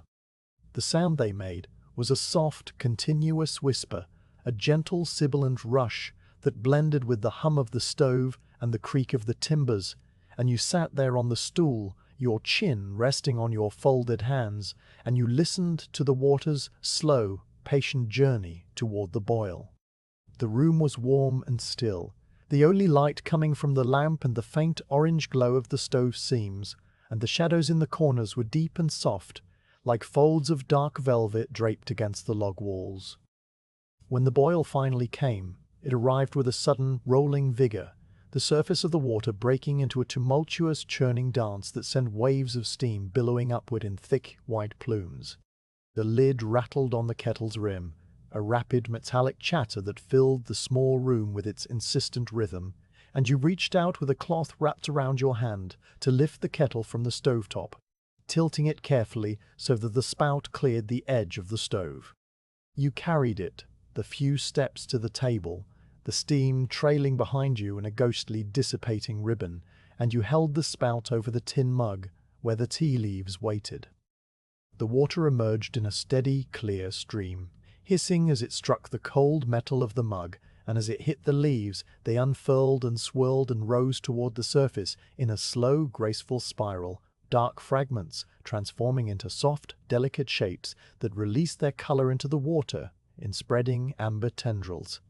The aroma that rose from the mug was rich and deep and faintly floral, a scent that seemed to carry with it the memory of summer, of green things growing in warm soil, of a world that existed somewhere far below the snow and the clouds and the silent, frozen peaks. You set the kettle back on the stove, the cloth protecting your hand from the hot handle, and you returned to the stool beside the table, pulling it close so that you could sit and watch the tea steep. The liquid in the mug darkened slowly, the amber deepening into a rich, russet brown that swirled and shifted in small, lazy currents. Tiny particles of leaf drifted downward through the water, settling onto the bottom of the mug in a fine, dark sediment, and the surface of the tea trembled slightly with each small vibration that traveled through the table from the stove. You wrapped your hands around the mug, not lifting it yet, just holding it, feeling the warmth radiate through the tin and into your palms, a deep, penetrating heat that traveled up your wrists and into your forearms, loosening the last of the cold that had settled into your joints during the long vigil at the window. The sensation was deeply pleasant, a quiet, physical comfort that asked for nothing in return, and you sat there without moving, your shoulders relaxed, your breathing slow and even, your entire awareness focused on the simple, contained experience of holding a warm mug on a cold night. After a time, you lifted the mug to your lips, tilting it just enough to taste the tea. The liquid was hot, but not scalding, the heat tempered by the cool tin of the mug, and the flavor was exactly what you expected, strong and tannic, with a faint, astringent bite that lingered on the back of your tongue, followed by a subtle, earthy sweetness that emerged slowly as the tea cooled in your mouth. You swallowed, and the warmth traveled down your throat and into your chest, spreading outward in a slow, gentle wave that seemed to reach all the way to your fingertips. It was a small thing, a cup of tea on a long, quiet night, and yet it felt complete in the way that larger events rarely did, a moment of simple, uncomplicated satisfaction that needed no explanation and no justification. You took another sip, smaller this time, letting the tea rest on your tongue for a moment before swallowing, and then you set the mug down on the table, the tin making a soft, musical click as it met the wood. The steam continued to rise from the mug in a thin, curling ribbon, twisting and folding in the still air before dissipating into the shadows near the rafters. You watched the steam, your eyes following its slow, hypnotic dance, and you let your mind drift in the same way it had drifted earlier, unmoored and untroubled, floating on the gentle current of the night. The tea was a small anchor, a point of warmth and flavor in the vast, quiet darkness, and you returned to it periodically, lifting the mug, taking a slow sip, feeling the heat spread through you, setting it back down.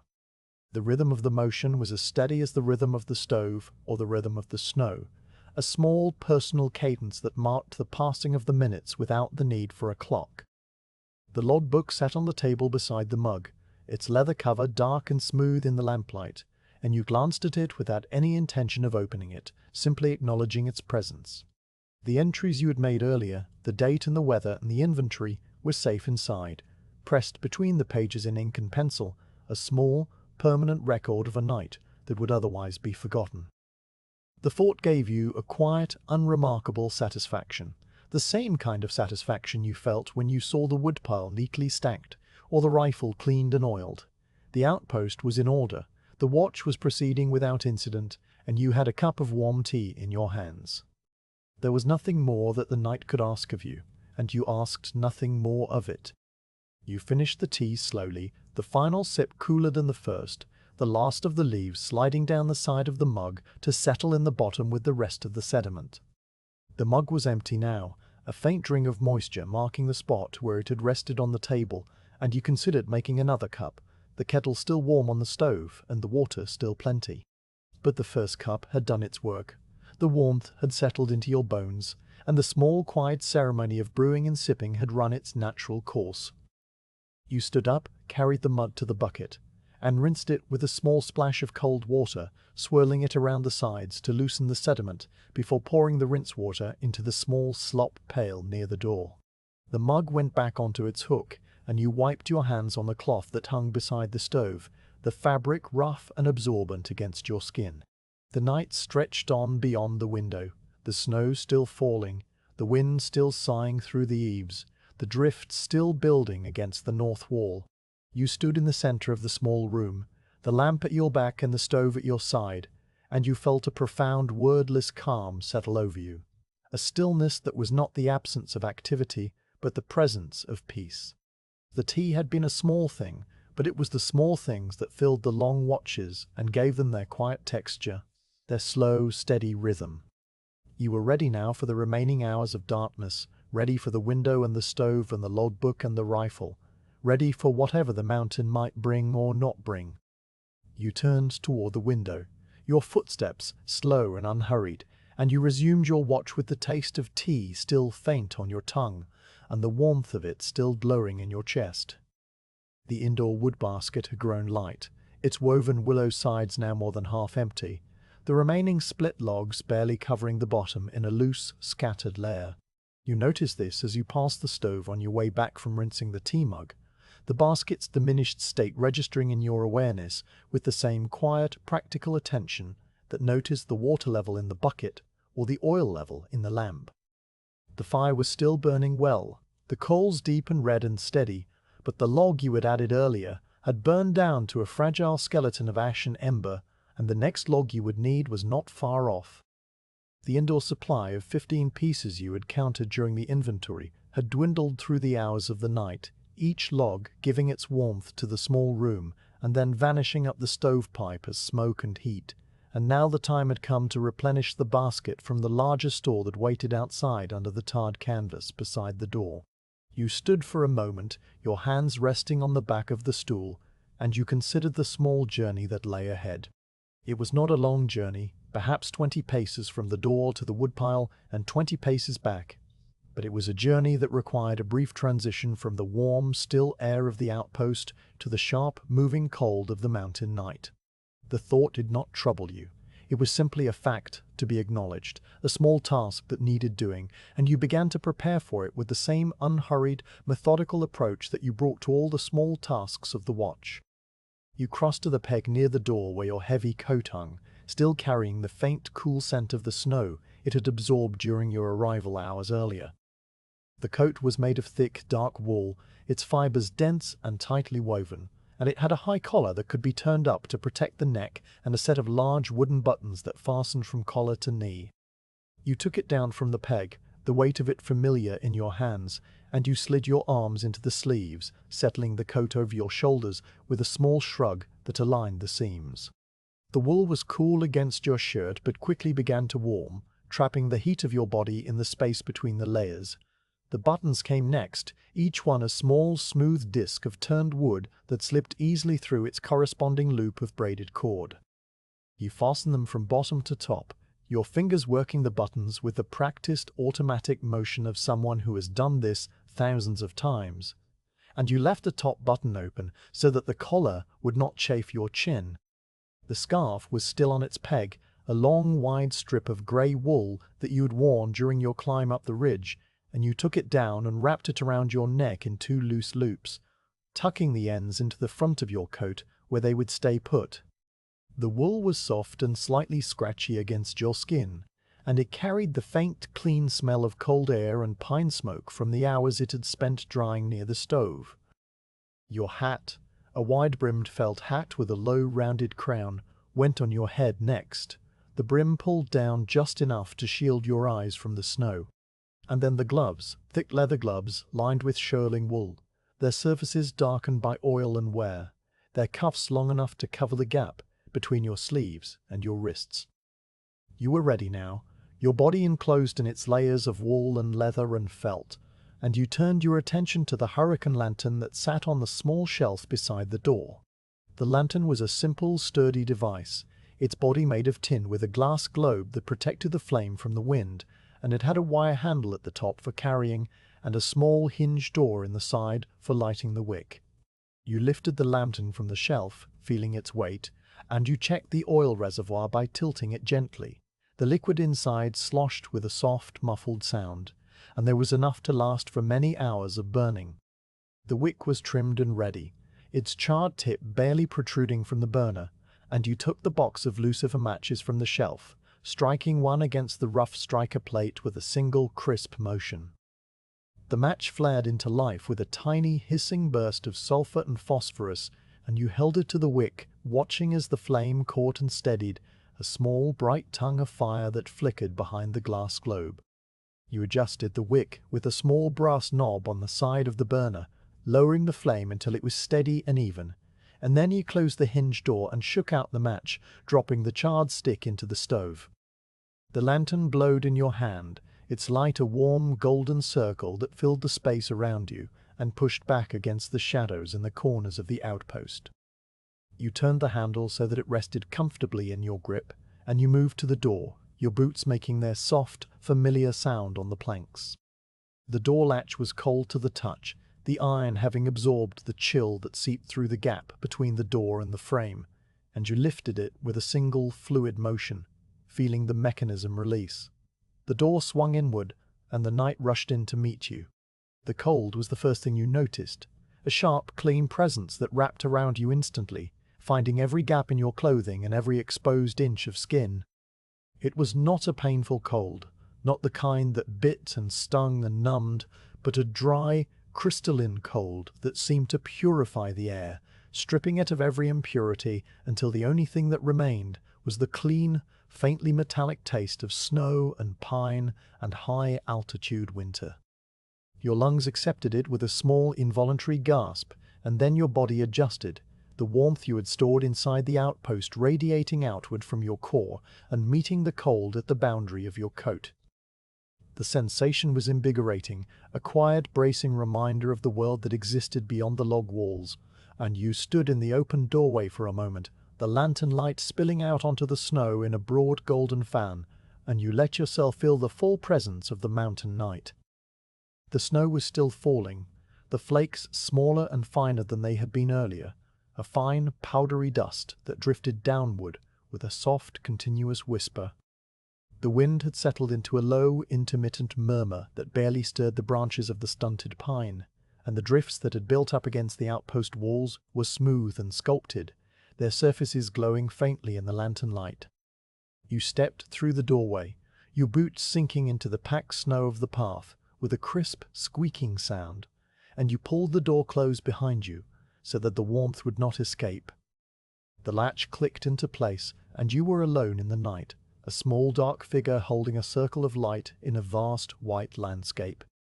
The rope line had been strung years ago by some unknown predecessor, a length of thick hemp that ran from an iron ring set into the outpost wall to a post at the edge of the woodpile lean-to, and its purpose was simple: to guide the rifleman through the blinding snow on nights when the storm was so thick that even a lantern could not show the way.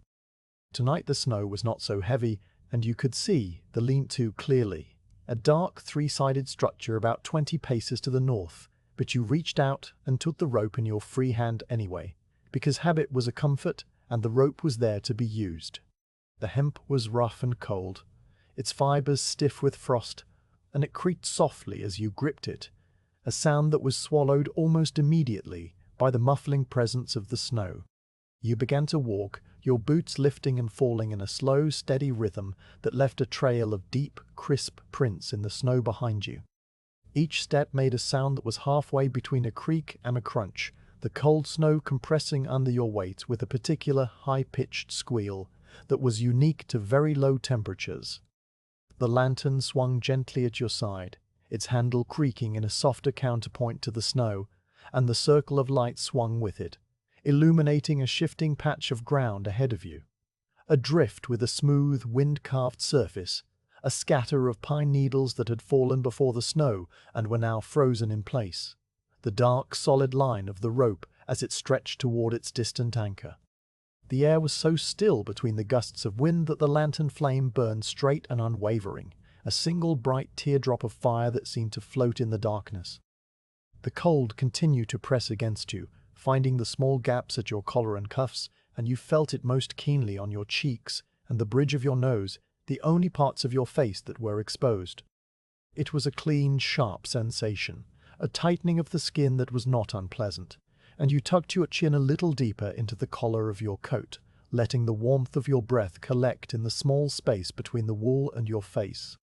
The steam from your exhalations formed small white puffs that drifted away behind you, dissipating into the snowflakes as if they had never been. Your fingers inside the thick gloves were warm and dry, and your toes, inside the heavy boots and the 2 pairs of wool socks, were also warm, and the recognition of this warmth, here in the middle of the frozen night, was a quiet, private comfort. The lean-to came closer with each step, its dark shape resolving into the details of its construction. 3 walls of rough pine logs, a slanted roof covered with the same tarred canvas as the woodpile beside the outpost door, a floor of packed snow that had drifted in through the open front. Inside, the split logs were stacked in a neat, chest-high pile, their pale, cut ends facing outward in a pattern that was almost geometric in its order. The wood here had been cut and split during the brief mountain summer, when the pass was open and the mules could bring supplies, and it had been stacked by hands that were probably long gone, transferred to some other outpost, or returned to the lowlands, leaving behind this small monument to their labor. You reached the end of the rope line where it was tied to a sturdy post set deep into the frozen ground, and you let go, your glove leaving a faint, dark impression in the frost that coated the hem.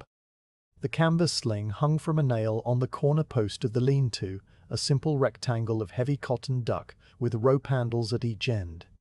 You took it down and shook it out, the fabric stiff with cold but still flexible, and you stepped into the lean-to, the roof blocking the snowfall so that the only flakes that reached you were the ones that drifted in on the small eddying currents of air.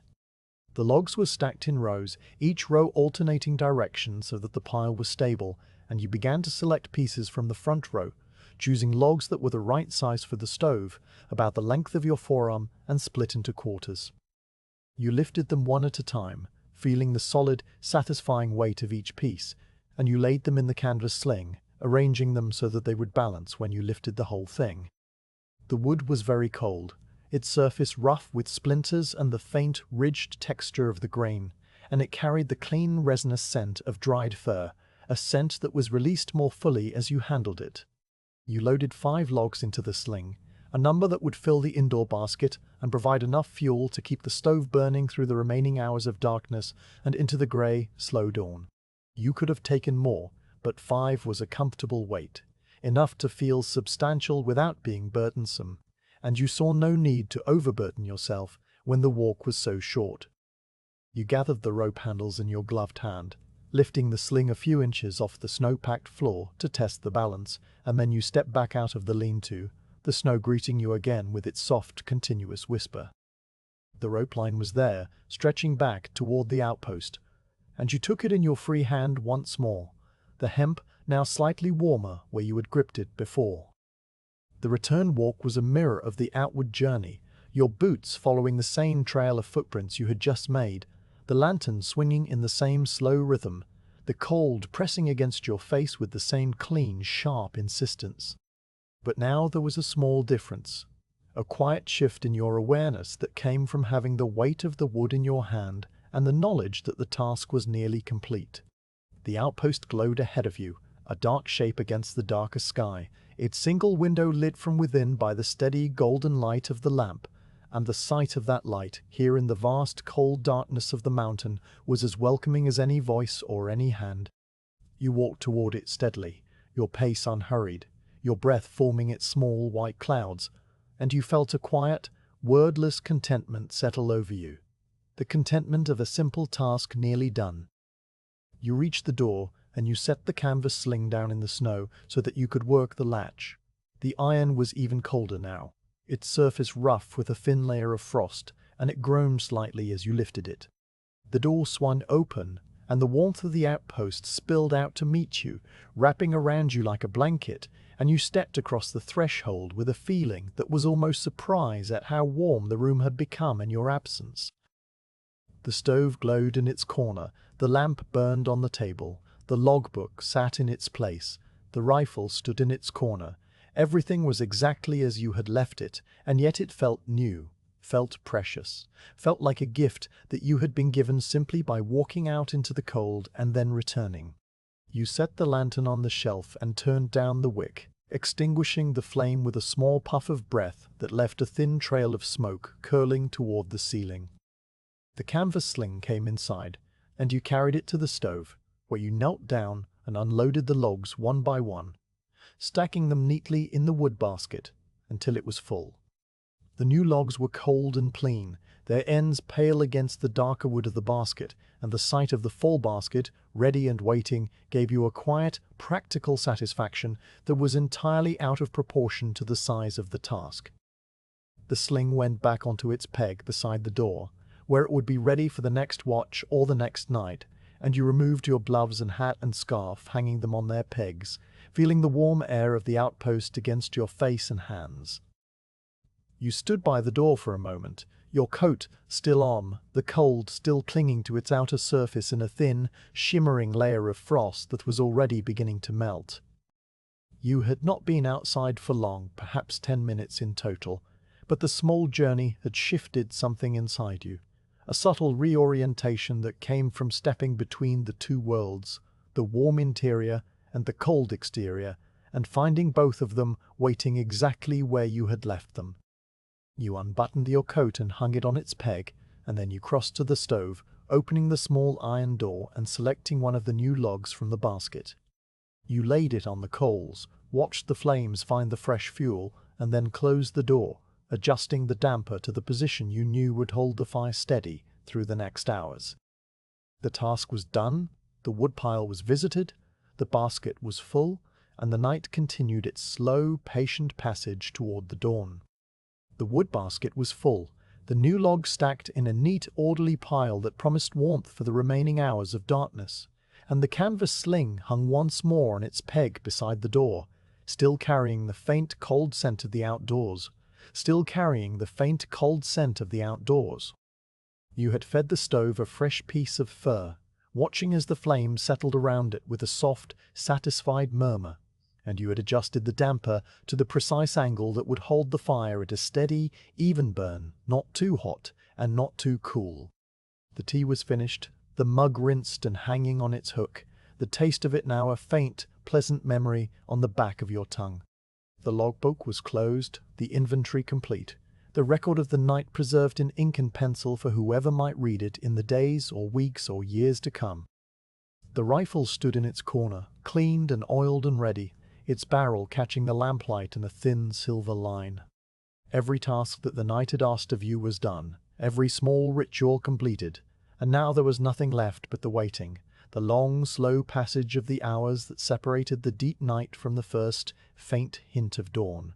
You crossed to the cot that stood against the far wall, its wooden frame low and sturdy, its ropes creaking softly as you sat down on the edge of the thin mattress. The cot was not your destination, only a brief stop on the way back to the window, but you paused there for a moment, your hands resting on your knees, your shoulders dropping into a posture of ease that you had not realized you were holding away from yourself.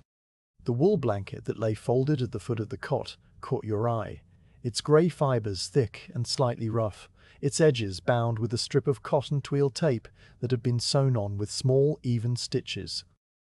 The blanket was a standard-issue piece, the same kind that was distributed to every outpost and every barracks and every frontier post from the lowlands to the high passes. But it had been here long enough to absorb the particular smell of this place, wood smoke and lamp oil, and the dry, clean scent of mountain air that seeped in through the chinking. You reached out and took the blanket in your hands, unfolding it slowly, the wool releasing a faint, dusty puff of fibers that swirled in the lamplight before settling.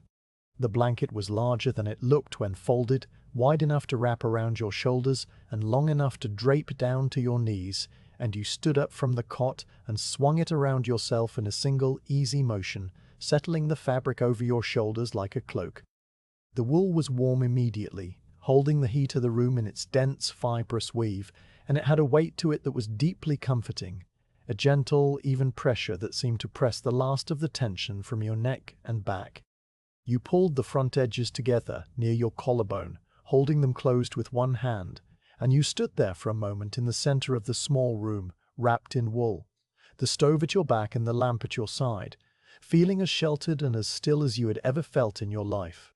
The window was calling you back with its quiet, patient gravity, the same gravity that had pulled you to it again and again throughout the night, and you walked toward it with slow, soft steps, the blanket trailing behind you like a heavy, woolen train.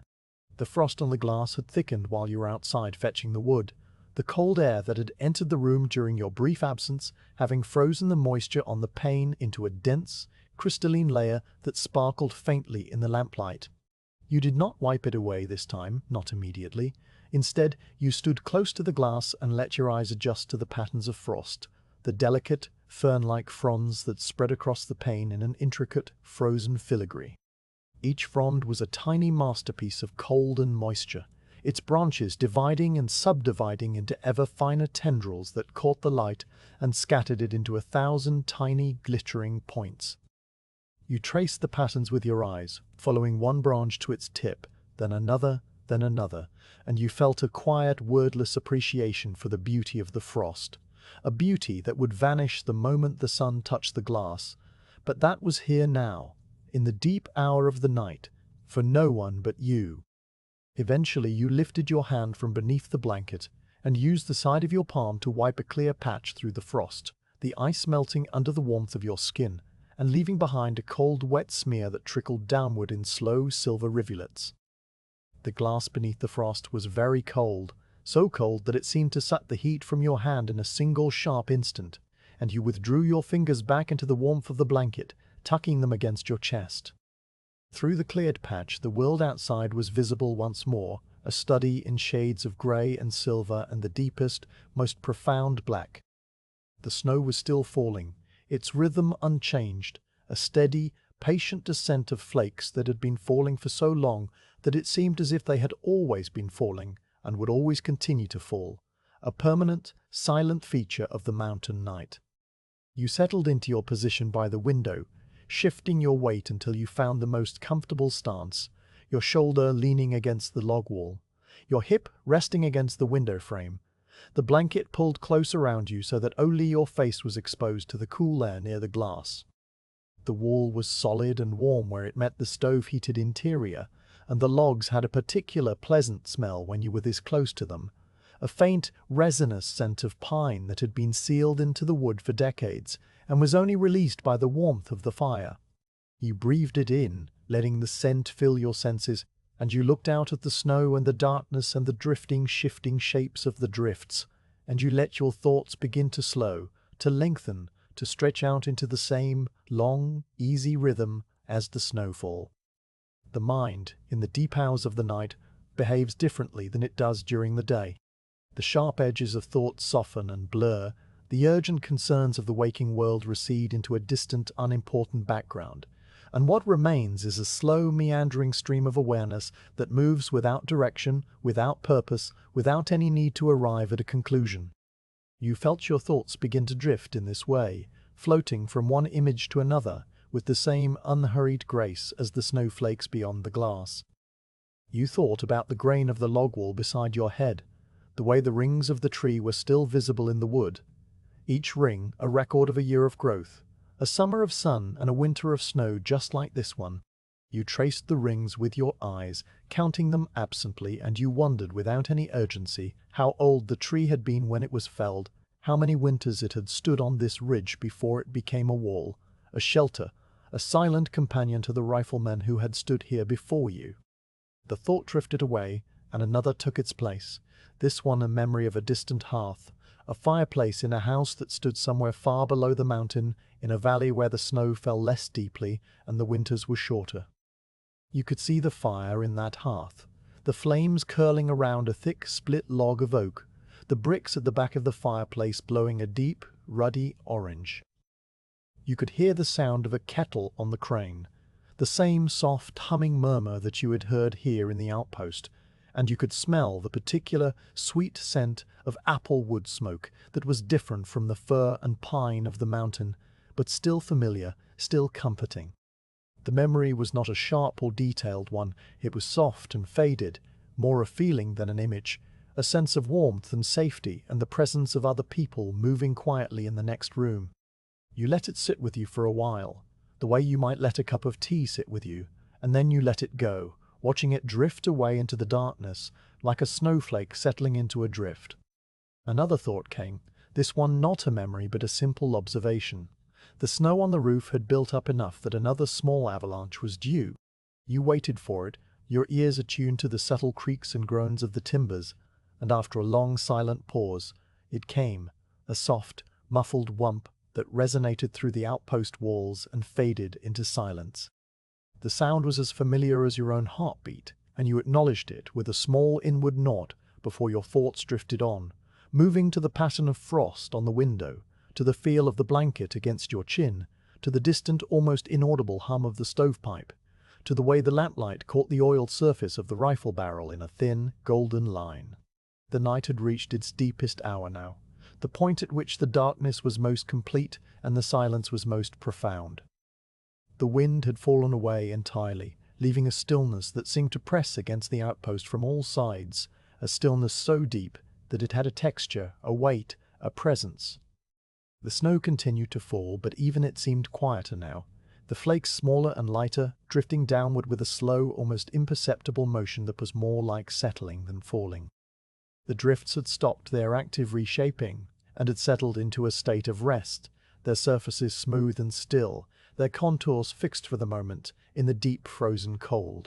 The stunted pine was invisible in the darkness beyond the window, but you knew it was there, its branches still bowed under their load of snow, its trunk still standing patient and enduring against the winter night. The rock outcropping was invisible too, but you could feel its presence, a solid, ancient mass that had watched over this ridge for millennia and would watch over it for millennia more. You pulled the blanket a little tighter around your shoulders, the wool soft and warm against your neck, and you let your eyes close for a moment, not because you were sleepy, but because there was nothing that needed to be seen. The darkness behind your eyelids was the same darkness that lay beyond the window, a deep, velvety black that held no shapes and no edges, only a smooth, even field of rest. You listened to the sounds of the outpost, the tick of the stove, the hiss of the lamp, the faint occasional creak of a timber, the soft, distant whisper of the snow against the roof. The sounds blended together into a single, continuous hum, a background music that was as steady and as soothing as the rhythm of the sea, and you let yourself float on it, suspended in the warm, wool-wrapped stillness between wakefulness and sleep. Your thoughts continued their slow, meandering drift, never demanding, never arriving at a conclusion. You thought about the tea leaves in the bottom of the mug, the way they had swirled and unfurled in the hot water. You thought about the ink in the logbook, the way the letters had formed under your pen, dark and wet and then dry and permanent. You thought about the rope line outside, its hemp fibers stiff with frost, stretching from the outpost wall to the woodpile lean-to, a thin dark line against the snow. You thought about the rifle, its long barrel and its tiger-striped stock and its brass patchbox, resting quietly in the corner, asking for nothing. Each thought was simple and complete in itself, a small, bright pebble that you turned over in your mind once and then let fall back into the stream. Time passed, though you did not measure it. The stove continued to burn, the lamp continued to glow, the snow continued to fall. The outpost held you in its warm log embrace, and you rested against the wall, wrapped in your wool blanket, your breath slow and even, your heart beating with a steady, unhurried rhythm. The deep hour of the night was a still point, a pause in the turning of the world, and you inhabited it fully, without resistance, without expectation, without any need for it to be anything other than what it was. The mountains slept, the snow fell, and you kept your quiet watch, a single silent presence in a vast white wilderness waiting for the first faint light of dawn. The first sign of dawn was not a light, but a subtle lessening of the darkness, a shift so gradual that you could not say when you first noticed it. You had been standing at the window for a long while, wrapped in the wool blanket, your shoulder resting against the log wall, your breath a slow, steady rhythm that fogged the glass in soft, circular blooms. The frost on the pane had thickened through the deep hours of the night, its crystalline fronds spreading across the glass in an intricate, frozen lacework that sparkled faintly in the lamplight. You had wiped a clear patch through the frost many times, each time revealing the same view of snow and darkness and the silent, drifting shapes of the drifts. But now, as you lifted your hand once more and passed your palm across the glass, you saw that the darkness beyond the window was no longer quite so dark. It had thinned almost imperceptibly at the far eastern edge of the valley where the sky met the peaks. The black had softened into a deep, charcoal grey, and the grey was lightening, moment by moment, into something that was not yet light, but was no longer entirely night. You stood very still, your hand still resting on the cold glass, and you watched the eastern sky with the quiet, patient attention of someone who has been waiting for this moment, without urgency, knowing that it would come when it came and not a minute before. The clouds that had blanketed the mountain all night were still there, low and heavy and thick with snow, but now their underside caught a faint, diffuse glow that spread slowly across the horizon, a glow that had no source, no beam, no edge, only a gradual seeping luminescence that seemed to rise from the snow itself. The flakes were still falling, smaller and finer than they had been at any point in the night, a fine, powdery dust that drifted downward with a soft, almost silent whisper, and they caught the new light in a million tiny, glinting points, a gentle, scattered shimmer that filled the air with a pale, silvery radiance. The dawn was arriving in the way that dawns always arrived on the mountain in winter, slowly, quietly, without fanfare or drama, a simple, inexorable transition from one state of being to another. You let the blanket slip from your shoulders, folding it loosely and laying it across the cot, and you moved away from the window with the slow, deliberate steps of someone who has been standing in one place for a long time and must now wake his limbs. The outpost was still warm, the stove still glowing in its corner, the lamp still burning on the table, but the quality of the light inside the room had changed. The golden, flickering lamplight that had been the only illumination throughout the night now seemed somehow thinner, paler, as if it recognized that its time was passing. You crossed to the table and reached for the lamp, your fingers finding the small brass knob that controlled the wick, and you turned it gently, lowering the flame until it was no more than a tiny blue bead of fire at the tip of the wick. Then you leaned down and blew across the chimney top, a soft, brief puff of breath, and the flame vanished, leaving behind a thin, curling wisp of smoke that smelled faintly of burning oil. The room settled into the grey, diffuse light that filtered through the frost-covered window, a light that was still dim, but carried within it the promise of the day. The stove would need no more fuel. The warmth it held would linger in the log walls for hours, but you opened the small iron door one last time to check the coals. They were deep and red and steady, a bed of embers that would still be glowing when the next rifleman arrived, and you closed the door with a soft metallic click, adjusting the damper to a position that would hold the fire in a slow, quiet burn. The water bucket was still nearly full. The indole wood basket still held a few split logs. The tea supplies were in order, and the logbook sat on the table with its entries complete, waiting for the next hand to pick up the pen. You moved through the small room with the slow, methodical care of someone who is preparing to leave a place that has been home, if only for a single night, and you checked each detail against the mental list you had carried since your arrival. The kettle pushed to the cool edge of the stove, the tin mug on its hook, the rifle standing in its corner with its faint sheen of oil, the door latch working smoothly, the rope line outside still anchored to its post. Everything was as it should be, everything was in order, and the quiet satisfaction of that recognition settled over you like the wool blanket you had just folded. You walked to the peg where your coat hung, and you took it down, the wool still cool from the brief journey to the woodpile, but warming quickly as you slid your arms into the sleeves. The buttons were fastened one by one, the scarf wrapped in 2 loose loops around your neck, the hat pulled low over your brow, the The gloves worked onto your hands with the familiar, flexing motion that settled the shirling lining. Your pack, which had hung on its pegs since the moment of your arrival, came down next, its straps cool and slightly stiff, its weight familiar against your shoulder as you swung it into place. The rifle remained in its corner for now. You would take it at the last moment, just before stepping through the door, but you looked at it once, acknowledging its presence, its patience, its silent vigil through the long, quiet night. The water in the small basin near the door was cold, chilled by the air that seeped through the chinking, but you poured a splash from the kettle into your cupped palm, mixing it with the cold until it was just warm enough to be comfortable. You splashed your face once, twice, the water shocking against your skin in a way that was not unpleasant. A clean, sharp sensation that washed away the last faint residue of sleepiness and left your skin tingling in the grey, cold air. You dried your face with the rough cloth that hung beside the basin, the fabric scratchy and absorbent, and you felt the quiet, bracing readiness of a night watch completed, a duty fulfilled, a small, unremarkable service rendered to the mountain and the outpost, and the long, unbroken chain of riflemen who had stood here before you. The door latch was cold under your gloved hand as you lifted it, the iron groaning softly in the way that old iron groans when it's cold and has been still for many hours, and you pushed the door open onto a world transformed.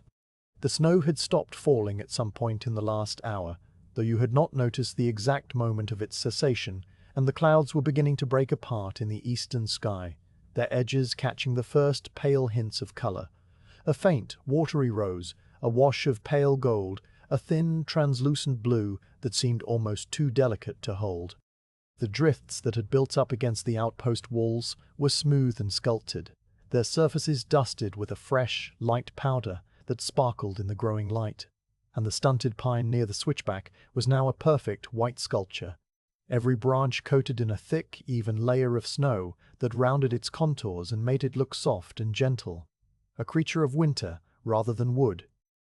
The rock outcropping at the far left of the view had caught the first direct light on its highest crest. A thin golden line that glowed against the surrounding grey, and the whole vast white landscape seemed to be holding its breath, waiting for the sun to fully rise. You stepped out onto the packed snow of the threshold, your boots making their crisp squeaking sound, and you pulled the door closed behind you so that the warmth would stay inside for the next man. The air was very cold, colder than it had been during the wood-fetching journey, but it was a dry, still cold that did not bite or sting, only wrapped around you with a clean, pure presence that filled your lungs and sharpened your senses. The silence was different now, not the heavy, muffled silence of the deep night, but a lighter, more expectant quiet, a silence that seemed to be listening for the first bird, or the first gust of wind, or the first distant sound of a human voice. You stood on the small, snow-packed porch, your breath forming its small white clouds, and you turned your eyes to the trail that led down the ridge toward the switchback and the valley below. Far down the slope, where the trail emerged from the stunted pines and began its long, winding descent, a tiny point of light was moving. It was a lantern, its flame a small, warm golden speck against the vast white expanse, and it bobbed and swayed with the rhythm of the person who carried it. The new rifleman was climbing the same switchbacks you had climbed the previous afternoon, his figure too small and too distant to make out any details. But you knew the steady, patient pace of that climb, the way the altitude thinned the air and the cold numbed the cheeks, the way the outpost seemed to hover always just out of reach, until suddenly it was there, solid and dark against the snow. You watched the lantern for a long moment, tracking its slow, steady progress as it rounded the switchback and disappeared behind a low ridge, then emerged again, a little closer, a little brighter. The sight was a quiet reassurance, a small, warm signal that the world beyond the mountain was still turning, that the chain of watches would continue unbroken. You stepped back inside the outpost, leaving the door open just a crack so that the cold air would not build up too much, and you did the final small things that remained to be done. You took the logbook from the table and opened it to the page where you had written your entries, and you added one final line beneath the inventory. Dawn approaching. Snow ceased. Relief observed on trail. All quiet. The ink flowed from the pen in a thin, dark line, and you watched it dry for a moment before closing the book and securing the leather strap. The logbook went back to the center of the table, aligned with the edge, and the pen went back to its groove, the nib pointing away. You checked the stove one more time, the coals still glowing, the damper still set, and you touched the kettle with the back of your glove, feeling the residual warmth. Everything was in order, everything was ready, and the only thing left was the waiting. You returned to the porch, the rifle now in your hand, its familiar weight settling into the crook of your arm, and you stood in the cold, grey light of the early dawn, watching the bobbing lantern grow closer. The figure beneath the lantern was becoming visible now, a dark shape against the snow. A man wrapped in a heavy coat with a pack on his back and a rifle slung over his shoulder. He climbed with the same slow, steady pace that you had climbed, pausing occasionally to adjust his footing or to look up at the outpost that was now clearly visible above him, and as he drew nearer, you could see the details of his face, a man perhaps 10 years older than you, with a graying beard and deep lines around his eyes, a man who had climbed this trail many times before and would climb it many times again. He raised a gloved hand in a slow, simple greeting, and you raised your own hand in return, the gesture as quiet and as unremarkable as the dawn itself. He reached the ridge a few minutes later, his boots making the same crisp, squeaking sounds on the packed snow, and he stopped a few paces from the door, setting his lantern down on the drift beside the woodpile. The two of you stood for a moment in the grey, cold light, looking at each other with the easy, unspoken recognition of men who shared the same duty. Then he spoke, his voice low and a little rough from the climb, and he asked the simple, expected question, how had the night been? You answered in the same low tone, telling him that the night had been still, that the snow had fallen steadily without much wind, that no travellers had passed on the trail, that the stove was holding well with a good bed of coals, that there was fresh water in the bucket, and split wood in the basket and more under the tarp outside, that the logbook was up to date and the supplies were accounted for. You said all of this in a single quiet string of words, the same kind of string that the departing guard had given you the evening before, an inheritance of information that was small and simple, and yet, in this place, was everything. He listened, nodding slowly, his eyes moving over the outpost and the woodpile and the trail behind him, absorbing the details you were giving him. Then he said something about the dawn being a cold one, about the climb being longer than he remembered, about the coffee he was looking forward to brewing once he got the stove adjusted. And then he thanked you, the words as simple and as quiet as everything else, and he stepped past you toward the door, his lantern still glaring at his feet. You turned and watched him go, the heavy coat, the worn pack, the rifle slung over his shoulder, a mirror of yourself from the evening before, and you felt a quiet, wordless sense of completion settle over you. The watch was past, the duty was done, and the outpost would continue its long silent vigil under the care of another pair of eyes. You adjusted the rifle in the crook of your arm, settled your pack on your shoulders, and began the long walk down. The trail was buried under the fresh snow, but the path was still visible as a faint, shallow depression between the drifts, and your boots found their way with the same steady, unthinking rhythm they had used on the climb up. The snow squeaked under your weight, the cold air filled your lungs, and the pale, golden light of the rising sun spread slowly across the valley below, touching the tops of the distant pines and the long, smooth sweep of the frozen stream. You did not look back at the outpost. There was no need. It was there, behind you, solid and warm and occupied, a small dark shape on the ridge that would remain there through the winter and the spring, and all the winters and springs to come. You walked on, your pace slow and even, your breath forming its small white clouds, and the mountain settled back into its quiet, patient sleep. The watch passed, the night complete, the dawn unfolding in a sky that was at last, and beautifully, clear.